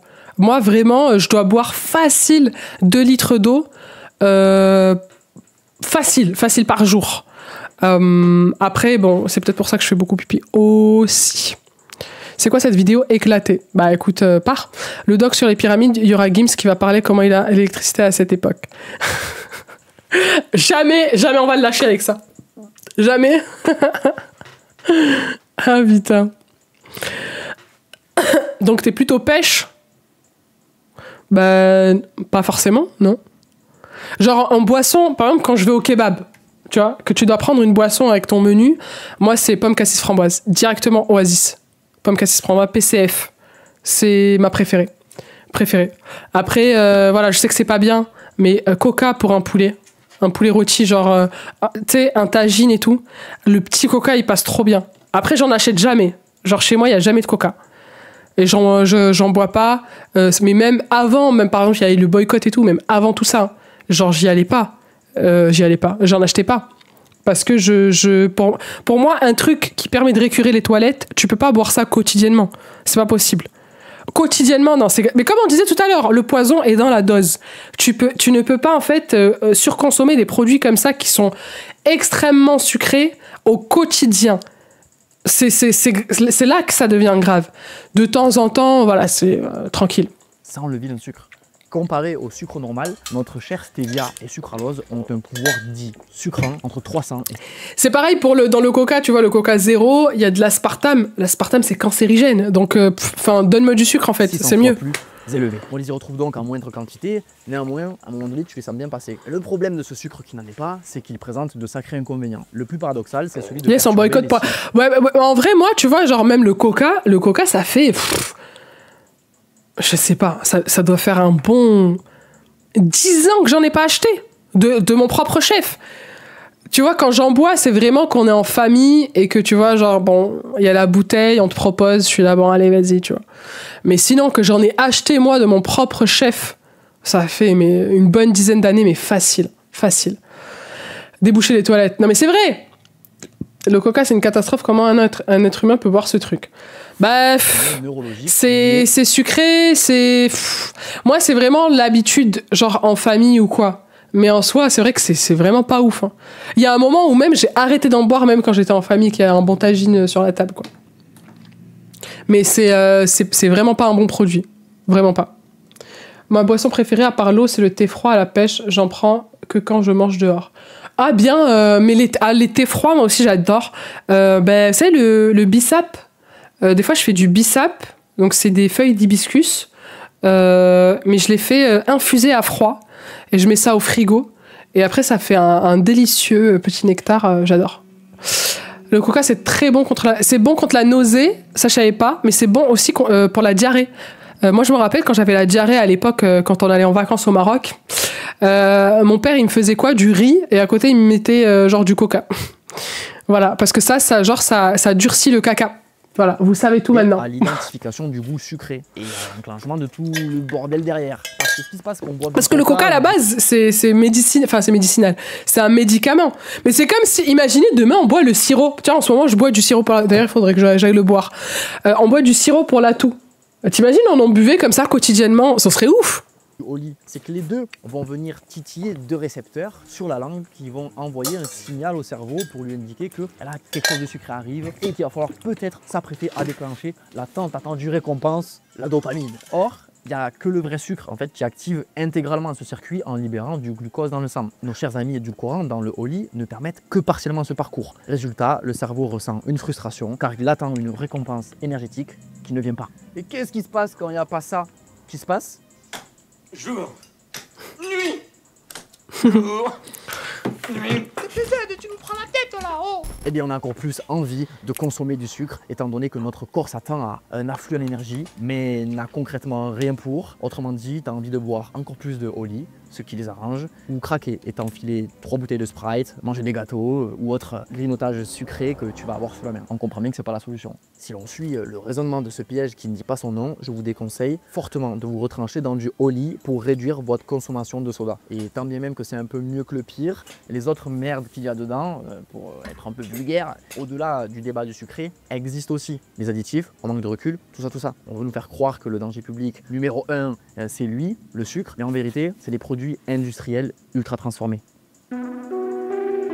Maintenant, parlons de leur gamme énergie, les fameuses poudres énergisantes. Une dose contient 160 mg de caféine. Ah ouais, quand même. On se divise en deux, avec 80 mg de caféine micro-encapsulée et 80 mg de caféine normale. Pour la première, ah oui, pardon, en boisson aussi j'aime le café. C'est un petit peu la version 2.0 qui possède un enrobage qui va permettre de libérer progressivement la caféine dans l'organisme au fil du temps. Alors la stimulation va être plus douce et prolongée, au lieu d'un pic rapide et de se taper le goût amer de l'originel. En théorie, c'est pas plus mal. Alors quand Oli établit son marketing autour d'une vraie révolution autour de la boisson énergisante, c'est vrai, par exemple Red Bull, Monster Energy et Exis ne possèdent pas de New Caf. Mais, comme vous l'aurez compris, l'autre moitié de la caféine présente n'est pas encapsulée. Évidemment, l'idée est qu'un buveur Oli ressente tout de même des effets de boost au bout de 20 minutes. Sinon, il va commencer à douter de l'efficacité du produit. Ça marche pas, ça marche pas. Vous allez me dire pourquoi tu l'as pas mis dans les effets positifs. Eh bien parce que c'est de la caféine incorporée, donc non naturelle, et les doses journalières sont de toute manière beaucoup trop élevées. On voit très bien que Oli cible principalement les jeunes, dont les ados qui aiment avoir des boissons avec dessus là des dragons, des gouttes d'eau qui font du skateboard sur une langue de chat à la fraise. Sauf que entre 14 et 18 ans, il est conseillé de ne pas dépasser les 100 mg de caféine par jour. Alors on comprend bien qu'avec ne serait-ce qu'une dose de Oli Energy, on pète déjà le plafond. Et c'est pas anodin d'être en excès de caféine. Et lorsque j'en ai parlé avec le sportif que je vous évoquais en début de vidéo, ce qu'il a dit n'a fait que confirmer que c'était le dernier de leurs soucis. Je parle de jeunes, c'est-à-dire qu'il y a des groupes de sportifs beaucoup plus jeunes, type adolescents, qui sont aussi invités à boire la boisson. Ils ont 13 ans. Et ça va jusqu'à de 14 à 17 jusqu'aux adultes. Et typiquement, vous retrouvez avec des lots de marchandises, tu dirais équivalent à combien d'euros par match? Ils nous filent des colis entre 150 et 400 euros de marchandises par week-end à peu près. Donc c'est ensuite dispatché avant les matchs, c'est dispatché après les matchs. Pas qu'à nous, à la section adulte, c'est aussi pour les sections jeunes. Bienvenue sur Fiverr, la plateforme qui vous met en relation avec des freelances en France et à Mais l'international. chut! Top ce doc, je l'ai regardé ce matin. Ouais, franchement, il est pas mal, hein. J'aime beaucoup, je connaissais pas du tout ce youtubeur. C'est tellement juteux, c'est le cas de le dire. Mais en vrai, moi, j'ai jamais goûté, j'aimerais bien goûter. C'est la meuf qui a pas écouté le docu. Mais enfin, goûter une fois, c'est pas très grave, je pense. Comme tout bon travail d'enquête, on a évidemment actionné le droit de réponse auprès de la marque pour qu'elle puisse se défendre et apporter sa vision des choses. Défenseur, Kylian Mbappé. Commençons par les boissons données à des très jeunes, vous avez leur réponse sous les yeux. Autant vous dire que bizarrement, lorsqu'on évoque l'existence d'une enquête publique, on se retrouve face à des recommandations en vigueur sur la consommation de produits qui n'est pas recommandée mais pas non plus interdite. Bref, précautions qui ne sont jamais prises lors des placements de produits à destination du jeune public. Et même dans leur mail, au final, ils nous chiffrent en rien ce que ça représente. Évidemment, puisque les jeunes ne sont pas censés en consommer. Pour nous les adultes, c'est moins problématique. On peut aller jusqu'à entre 300 et 400 mg de caféine selon tolérance. En revanche, ça ne nous met pas à l'abri pour autant du syndrome de caféisme, des insomnies, de la nervosité, des palpitations cardiaques, des troubles digestifs et bien sûr de l'addiction à la caféine. Parce que notre consommation de café au quotidien ne commence généralement pas à zéro, de notre côté, à 13h quand tu as envie de t'enfiler une petite boisson fraîche parce qu'il fait chaud. Non, là où quand on est enfant, on prend son bol de lait le matin et puis on file faire le contrôle de maths à 8h, bien souvent, à ce moment-là, nous, nous, on a déjà bu un double expresso et on se fait proposer le troisième. Les résultats des sondages oscillent. Ça fait beaucoup. Adultes interrogés, 83% boivent du café, 72% en prennent tous les jours. Le delta moyen des tasses consommées étant entre 2 et 3 tasses. C'est de la merde, faut que je goûte pour vérifier. C'est vraiment ça, quoi. Au lit énergie et 3 cafés, même répartis dans la journée, on tombe à 400 mg. Bon, le passage, il était technique là. On outrepasse, nous aussi. C'était technique, il y a un peu de maths. Arrivé à ce niveau-là de la vidéo, vous vous dites, au pire, c'est qu'une histoire de modération, comme tout. À cela, j'y répondrai 3 choses. Non, un énième produit ultra transformé, invité à être ingurgité au quotidien dans son équilibre alimentaire, n'est plus qu'une histoire de modération. Aussi, on sait très bien ce que ça veut dire. Il y a des personnes pour qui c'est impossible de ne pas tomber dans des mauvaises habitudes et de savoir se freiner quant à ce genre de produit qui est censé être des substituts qui cachent bien leur jeu. Puis je finirai par où est la modération quand le script qu'ils envoient aux youtubeurs n'en mentionne pas et que pire, ils annoncent sous leur propre fiche produit qu'ils peuvent s'en enfiler en toute bonne conscience. Où est la modération quand ils distribuent gratuitement des quantités astronomiques de leurs produits à des sportifs en pleine forme en leur disant n'importe quoi? Comment, à vous, joueurs, on vous a vendu les bienfaits de Oli par rapport à d'autres boissons peut-être? Le discours qu'on a eu, c'est directement, je pense, le discours du commercial Oli auprès de notre club. C'est que ça avait les mêmes bienfaits, même meilleurs que Red Bull ou Powerade, pour citer d'autres marques de boissons énergisantes. Mais sauf que là, c'était que des produits, enfin un rhum naturel, pardon, sans additifs, surtout ça, il n'y avait pas de sucre, donc c'était top. Donc voilà, sur le papier, en gros, ils nous ont dit, vous voyez, vous allez boire des Red Bull et des Powerade en sachet. Dans les lunettes, on peut peut-être lire le nom de la personne. Nos soucis, il n'y a pas de trucs chimiques dedans, il n'y a pas de sucre. On vous vante tous ces mérites-là, mais est-ce que typiquement, il y a eu des contre-indications peut-être de leur propre équipe qui ont été données sur le niveau de consommation? Est-ce que c'est, on vous dit quand même, faites attention sur certains aspects, alors que on vous vend ça comme quasi parfait? Non, parce que du coup, on est exposé aux trois produits. Enfin, moi, de connaissance, j'ai 3 gammes de produits. Donc en gros, ils nous ont juste dit de ne pas abuser de l'Oli énergie, mais ça je sais pas si c'est le discours qui a été employé par le commercial ou par le club. Et ensuite on a quasiment illimité. Vous restreint pas sur la consommation de quelconque gamme à un moment donné? Non, aucune restriction. Et en termes de professionnels de santé, est-ce qu'il y en a qui sont venus vous voir pour vous dire écoutez c'est vrai, nous on valide ça? J'avoue qu'il n'y a aucun professionnel de santé qui est venu nous confirmer les dires. C'est du dopage! Contacté à ce sujet. Est-ce que tu sais s'il est pratique courante que Oli sponsorise comme ça des clubs de sport en France ou ailleurs, autres que le vôtre? Je dis ce club, il y a l'Olympique de Marseille. Et ils ont sponsorisé plein de clubs de foot. Qu'est-ce que t'en penses toi un petit peu en tant que joueur, cette façon de faire, ok il y a un partenaire qui sponsorise, dans vos directeurs ça ne vérifie pas et au final on vous fait boire des trucs pas ouf en tant que sportif? Mais là, je vais te donner ma version des faits quand je me suis fait, on va dire, pigeonner. C'est-à-dire qu'avant que tu m'indiques tout ça, que je me renseigne sur le produit, forcément, tu sais, t'as un sponsor qui arrive, qui te file des produits gratuits, des produits dérivés, des sacs, des maillots, des produits illimités. Esthétiquement et on va dire graphiquement, la marque elle est cool, donc ils arrivent à avoir cette position de marque sympathique. Et ouais, non, forcément, nous on était tous contents au début, donc on a un peu abusé. Pas plus tard que ce week-end, quand on a eu la distribution des produits, j'ai eu un pansement dans le cœur de voir tous mes gars dans l'équipe en boire, de voir les petits l'après-midi en boire. T'as envie de leur dire non les gars, arrêtez tout. Donc voilà, je vais moi de mon côté à petite échelle, sans non plus me cramer, sans non plus me mettre le club à dos, expliquer à mon équipe que voilà, c'est pas ce qu'on nous a dit, c'est pas ce qu'on nous a vendu, et d'aller voir la vidéo du TPZ pour tout comprendre. Quant à tout leur discours marketing envers les joueurs, la marque nous répond qu'effectivement il y a un brief, mais que c'est ensuite de la responsabilité du club d'en parler à leur manière. On n'a évidemment pas pu se procurer le brief, ça aurait grillé la couverture de notre témoin, mais au vu du pitch des vidéastes qui coïncide avec le brief que j'avais reçu il y a 1 an et avec les dires des intendants qui sont rapportés, j'ai bien l'impression qu'ils diffèrent pas. Quant à la porte ouverte sur les professionnels de santé pour venir appuyer leur sérieux et valider leurs propos, puisque voilà, Oli sont devenus des experts en nutrition, rien à signaler. Maintenant vis-à-vis de l'alternative plus saine comparée à la concurrence, ils ne nient même pas la présence de produits chimiques dans leur réponse, alors que on ne cesse de les entendre parler tous les jours de naturel. Ils auraient dans ce cas pu profiter pour aussi désapprouver cette mention. Et en fait, encore une fois, il n'y a pas beaucoup de matière, on se retrouve simplement sur l'avantage du vilain sucre qui n'est pas présent dans la boisson et de la caféine 2.0. 50 grammes par canette de Red Bull? Non, il n'y a pas que de la New Caf et certainement pas que des bienfaits à celle-ci. Aussi, leur défense quant aux édulcorants. Il y a 50 grammes de sucre dans le Red Bull? Comme Paolo le disait, nous manquons de recul sur les édulcorants. Plus, ils partent du principe que les gens ne vont absorber que des édulcorants de leur boisson chaque jour, alors que techniquement, il y en a dans la plupart de la bouffe achetée en grande surface. Ouais, c'est ça le problème. Ils ignorent complètement tout le processus du sucré dans le cerveau que je vous évoquer ultérieurement. Et lorsqu'on demande les fameuses études récentes, voilà, qui suivent de près, bizarrement, voilà des jours qu'on se mange un accusé de lecture, alors qu'on a eu une réponse bien développée au premier mail, même pas dans les 3 heures quoi. Un peu plus tard dans ce dernier, le responsable France de la marque nous évoque une nouvelle fois des restrictions personnelles qui seraient à consulter avec les médecins de chacun. Voilà, vous avez désormais l'intégralité des réponses que la déontologie m'obligeait à vous énoncer. Et en conclusion, on se retrouve face à un discours qui vise à noyer le poisson dans l'eau, qui cite des sources que du blabla, d'être avancées, qui ignore la moitié des éléments cités, et mine de rien, beaucoup d'appels à la vigilance qu'on ne retrouve quasiment nulle part ailleurs dans leur communication.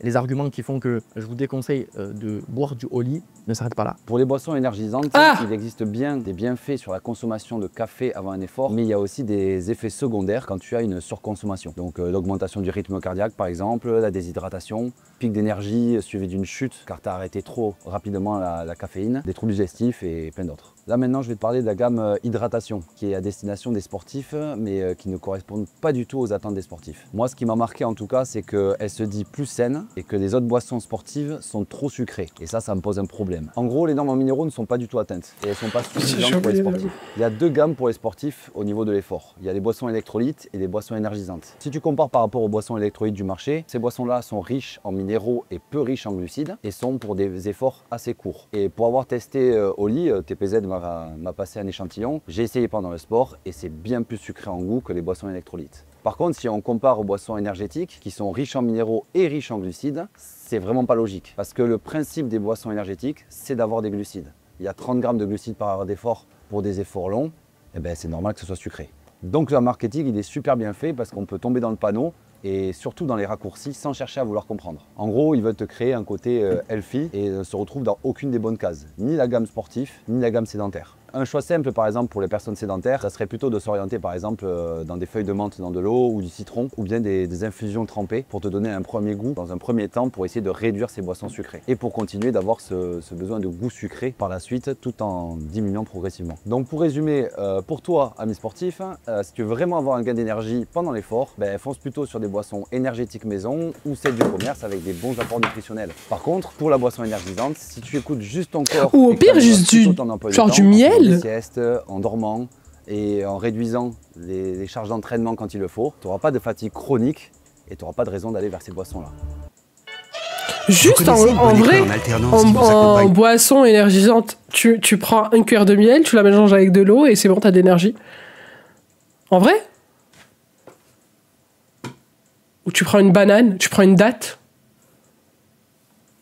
Donnent clairement eux-mêmes le feu vert quant à une consommation sans restriction de la gamme Oli Iced Tea. Ce qui est clairement problématique, c'est qu'il en existe un plafond en fait. C'est la posologie max de théine par jour que l'on peut consommer sans risque, à savoir 4 tasses de thé. Ouais non, je connais des collègues qui ont été fortement accros au thé et qui ont fini en déshydratation complète. Encore une fois, ça existe. Il a mis coucou Clément, le bâtard. C'est pas non plus des fois ce qu'on peut s'imaginer, non, 4 tasses par jour. Avant de finir ce chapitre, je voulais vous partager le témoignage d'un ancien consommateur Oli quant à un problème au foie qui s'est déclenché après consommation quotidienne des Oli Iced Tea, justement. Je précise que ce qu'il va dire est à prendre avec des pincettes, bien qu'on ne peut pas non plus le contredire. Mais bref, je commente tout ça après. J'aime pas du tout ce qui est sucré. Tu vois, je n'aime pas les desserts, j'aime pas les gâteaux, j'aime pas. Je mange. Donne les desserts, donne. Et ça s'arrête là, tu vois. Je mangeais pas n'importe quoi. Tu vois. Je faisais du sport régulièrement tous les jours. J'avais entraînement tous les jours de la semaine, sauf le dimanche. Tu vois, 2 heures qui sont vraiment cardio, vraiment. Le MMA, c'est un sport vraiment très complet. Je buvais mon shaker avant d'aller à l'entraînement, tu vois, parce que c'est un peu ce qu'ils ont repris du pré-workout. Tu vois, c'était un truc qui existait bien avant. En fait, il faut savoir que j'ai une entreprise. Un de mes clients, c'est mon médecin traitant. Je suis amené à le voir tous les jours. Il m'a proposé un jour de faire un bilan sanguin. J'avais cette ligne qui était vraiment haute sur les transaminases. Il m'a dit d'aller voir plus loin. J'ai fait une transaminase. C'est tout ce qui est lié au foie. On s'est rendu compte que j'avais ce qui est appelé le foie gras. La dame qui m'a fait l'échographie, elle m'a dit oui, il faut vraiment arrêter les boissons sucrées, l'alcool, tout ça. Alors qu'il faut savoir que moi, je n'ai jamais bu d'alcool, je ne bois pas d'alcool, je n'ai jamais fumé. Et voilà, elle me parle de boissons sucrées et moi, j'étais un peu...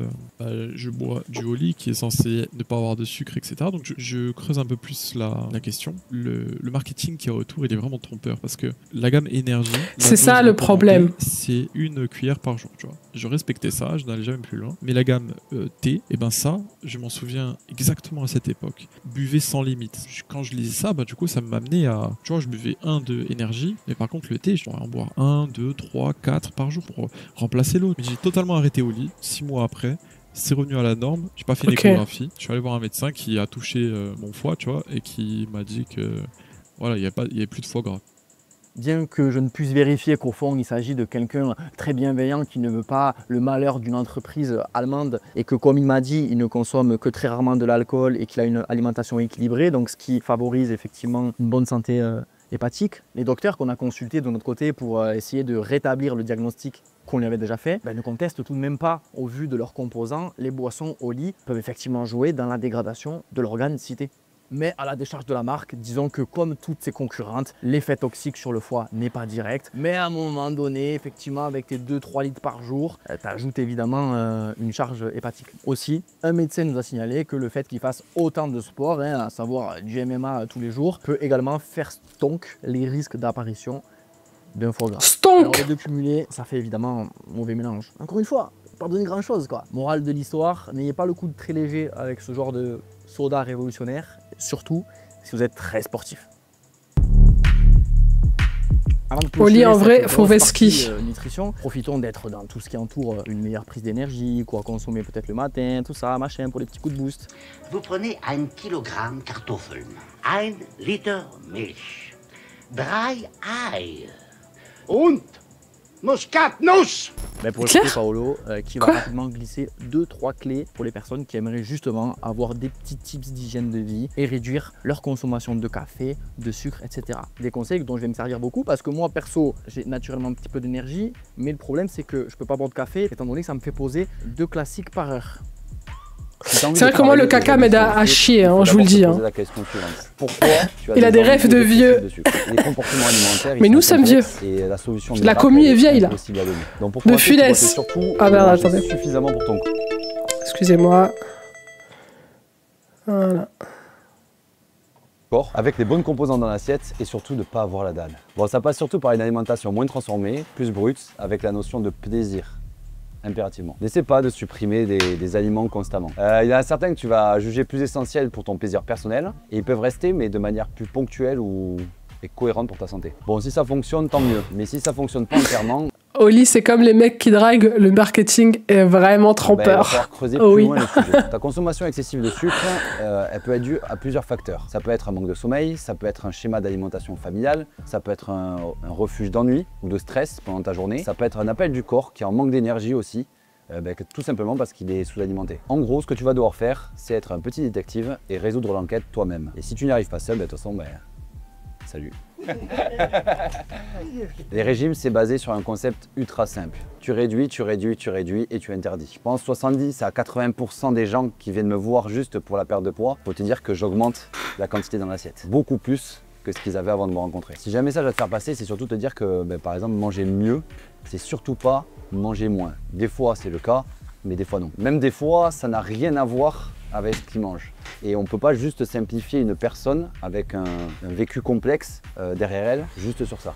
La modération, c'est tout à fait possible. Mais si j'ai une définition de la modération à donner, c'est vraiment que c'est un équilibre naturel à trouver pour ta santé physique et mentale. C'est quoi ton équilibre à toi? On peut s'améliorer sans être au top du top et que cela te convienne parfaitement. Tu as le choix de faire ce que tu veux pour ta santé. Pour moi, ce qui est important, c'est vraiment important de préciser. Se modérer, ça dépend de chacun. Ça peut changer suivant les moments de ta vie et suivant qui tu es et ce que tu as vécu. Donc si je te parle de modération comme une restriction ou une suppression, ça ne marchera jamais sur le long terme. Avec les patients, je parle toujours de 80-20. C'est-à-dire que 80% du temps, on essaye de faire mieux pour notre santé et que 20% du temps, on peut un peu plus se lâcher ou en tout cas aller vers des excès ponctuels sans qu'il n'y ait aucune conséquence pour ta santé. Après, c'est à toi de trouver le pourcentage qui te convient. Merci Paolo. C'est vrai, je suis d'accord sur ça. Moi, j'utilise un peu aussi cette technique. En fait, j'essaye de ne pas être dans une restriction totale et j'essaye de faire toujours au mieux. Genre de faire le maximum en majorité pour ma santé. Et en soi, même si des fois je peux faire n'importe quoi, même si des fois je peux manger n'importe quoi, c'est pas grave en fait. Si c'est ponctuel, tout va bien. Ça n'a rien changé. Ce qu'il le faut un peu quand même. Néanmoins, il y a un point encore très niché qui mérite son chapitre et qui joue en sa faveur, c'est le fait que ce soit sous forme lyophilisée, ou plus communément dit en poudre. À travers les placements de produits, tout comme son site web, Oli qualifie ses poudres de bonnes pour la planète, toujours en opposition aux autres. En effet, bien que la lyophilisation est un procédé qui consomme beaucoup en énergie, les recherches m'ont amené à dire qu'il semblerait que ça contrebalance dans le verre grâce à des avantages précis. D'abord, celui de bien moins encombrer autant les entrepôts que les camions de livraison qui, le trois quarts du temps, quand ils fournissent des sodas, ils sont remplis de liquide, d'eau, et l'un dans l'autre, mine de rien, les sachets utilisent quant à eux bien moins de plastique que des bouteilles. Ensuite, ça évite aussi l'utilisation d'une chaîne du froid énergivore pour conserver tout ça. Ce qui fait que lorsqu'on opère un petit calcul avec un colis qui pèse 0,69 kg, le colis découverte, qui est livré par camion d'Allemagne en France à travers le groupe VHL, livraison qui génère environ 80,15 grammes d'équivalent CO2 par tonne de marchandises transportées sur 1 km, et qui doivent livrer un youtubeur toulousain à 1200 km de l'entrepôt à qui on demande de tester tout ça. D'accord. Bim bam boum, putain, il a fait un trou dans le mur. On tombe sur une émission de 66,33 grammes équivalent CO2. Et de mon côté, dans ce colis, j'avais un checker qui fait clairement aussi peser sur la balance. Alors là, comme ça vous dit peut-être rien. Alors comparons avec le Coca-Cola. Je vous ai dit précédemment que, perso, j'avais toujours envie de mettre beaucoup plus d'eau pour une dose d'1 litre. Alors, on va dire qu'avec les 14 doses, arrondissons à... On a 20 litres de boisson dans ce merdier qui transportait et pollue 66,33 grammes. Maintenant, 20 litres de bouteille de Coca, soit environ 20,8 kg, avec le poids de l'emballage inclus. Le calcul est tout autre. Il faut savoir qu'il y a 5 usines en France qui distribuent chacune dans un rayon de 150 à 300 km autour d'elles les produits de l'entreprise Coca-Cola, histoire de couvrir tout le pays. Alors si on réalise le même schéma mathématique, on a une émission de gaz qui explose entre 250 et 500 grammes équivalent CO2 émis. C'est là où elle est la vraie révolution, mais même si c'est pas eux qui l'ont inventé, ce côté déshydraté, aller acheter du coca nous-mêmes à pied a déjà émis de la sortie de l'usine jusqu'à la boutique entre 3 et 6 fois plus d'équivalent CO2 que vous faire livrer de manière unitaire. Quand même, c'est vrai qu'on n'y pense pas forcément à ça. Hein. Là, je fais tout ça, mais je m'aventure que dans le transport et non pas sur les émissions à la fabrication. N'ayant aucune visibilité de toute manière sur la façon dont Oli fabrique à la source ses produits, les matières employées, la localisation des fournisseurs, les conditions de travail, l'acheminement en amont, le traitement de la main-d'œuvre, voilà, comme je l'ai dit derrière, je ne peux pas revenir sur plus, quoi. Je démontre juste que, effectivement, pour une livraison en France, un pack comme moi j'ai eu, c'est beaucoup plus écologique. Maintenant, dans un monde où on essaie de chercher la facilité, de le dire. où généralement on achète des produits justement directement ultra transformés, où il n'y a plus qu'à consommer ou à réchauffer parce qu'on n'a pas le temps de faire les choses et que la tendance ne part pas en courant dans l'autre sens, vous l'avez compris, c'est pas demain la veille que ce genre de forme de produit va inonder le marché. Surtout qu'on nous dit aussi souvent que avec ce genre de produit, il faut penser à mettre de l'eau au frigo. Avant, c'est beaucoup plus appréciable. Oui, autrement dit, c'est dégueulasse comme un coca chaud, quoi. Si vous voyez de plus en plus Oli sur les réseaux depuis l'année dernière, rien d'anormal, à la mi-2023, ils ont levé plus de 10 millions d'euros auprès de nouveaux investisseurs. La marque est toute jeune, donc en plein développement, en plein essor. Et depuis la commercialisation en mai 2021, l'un des CEO dit avoir vendu plus de 1 million de boissons Oli. Alors je ne sais pas vraiment à quoi ça correspond, si c'est genre des quantités en portions unitaires ou si ça correspond à des commandes. Bon, dans les deux cas, c'est gigantesque. Avec cette vidéo, l'idée était pour moi de décortiquer tout leur discours de promotion. Et il y en avait des choses à dire, même si je ne vais pas vous mentir que j'aurais aimé rester concentré sur d'autres contenus d'utilité publique plus conséquents, comme je l'ai fait avec l'alcoolisme ou l'addiction à la musique. Maintenant, Oli monte en flèche, il faut bien que quelqu'un le fasse. Et là, j'enregistre cette vidéo fin février et je viens de voir qu'ils ont lancé leur gamme milkshake. Ça s'arrête pas. Et la liste d'ingrédients est très honnêtement à vomir. Enfin, je veux dire, j'aimerais juste revenir sur 2-3 choses. Je vous ai peut-être donné l'impression que j'ai passé énormément de temps à prendre connaissance de tout ça, qu'effectivement, chaque personne qui accepte de deal avec une marque sur Internet n'a pas le temps de vérifier tout ça. Ça court partout dans tous les sens, ça produit et tout. Bon, oui, peut-être. Mais d'abord, non.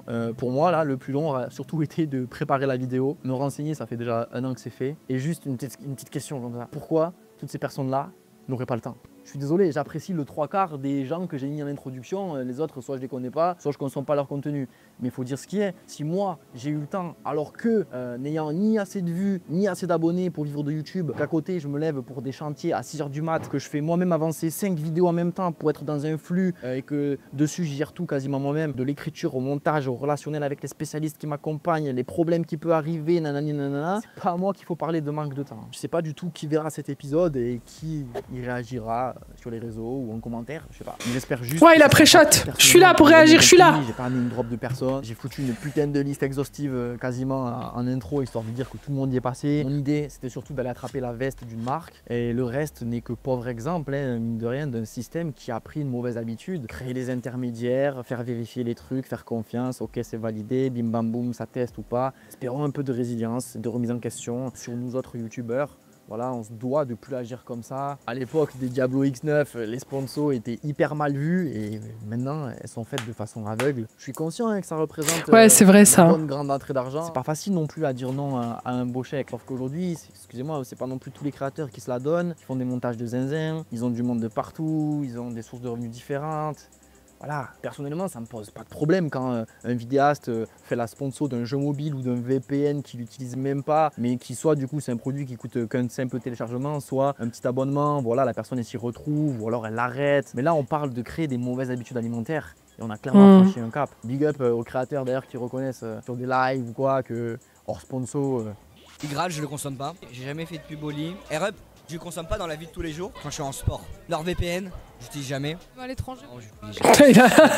Il a mis tout le monde sous le camion. Peut-être que cette vidéo est en train de marquer pour moi la fermeture des peu de portes que j'avais réussi à ouvrir dans le YouTube jeu ou auprès des marques et que je vais regretter d'avoir fait cette vidéo parce que je vais encore plus galérer à réaliser mes projets. Mais ça, la TPZ, YouTube, ceux qui me connaissent pas, ça dépendra de vous. Est-ce que vous ferez de la vidéo? Bienvenue sur la chaîne TPZ. L'abonnement est gratuit avec le code TPZ5. À la prochaine. Ciao la TPZ. Ok. Ma peau, elle est... Non, non. Ça suffit. Ça suffit. Ben ok, stylé, TPZ, je connaissais pas du tout. C'est intéressant en vrai de voir les dérives qui peuvent exister dans le monde de l'influence, entre guillemets, dans le YouTube game, comme ils l'appellent. Parce que c'est vrai que on peut nous proposer plein de choses. Ça donne envie. Mais c'est vrai que derrière, si tu crées, comme il le dit, des mauvaises habitudes alimentaires, c'est pour ça que moi, tu vois, quand on m'a proposé Oli, quand vous m'aviez dit, ouais, fais une sponsor Oli, tout le monde le fait et tout. En vrai, tu sais, ça, c'est pas, ça m'avait pas choqué. C'est-à-dire que je me suis pas posé la question de est-ce que je vais rentrer dans un engrenage de mauvais trucs alimentaires et tout. Juste, je l'ai pas fait parce que j'ai eu la flemme et que en soi, moi, je suis pas une grande consommatrice de boissons, donc je me voyais mal vous vendre ces boissons-là. Après, en vrai, ça aurait pu. Hein. En vrai, ça aurait pu. J'aurais pu le faire.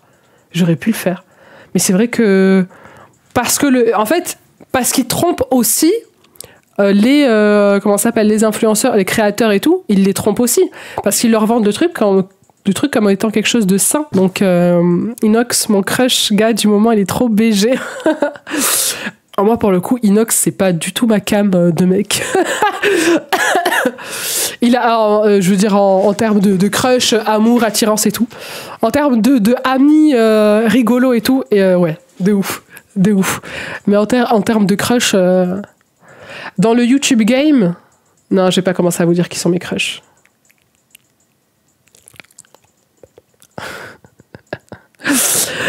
Fait une sponsor HelloFresh. Putain, en plus j'avais reçu un truc HelloFresh, je crois que je l'ai jeté.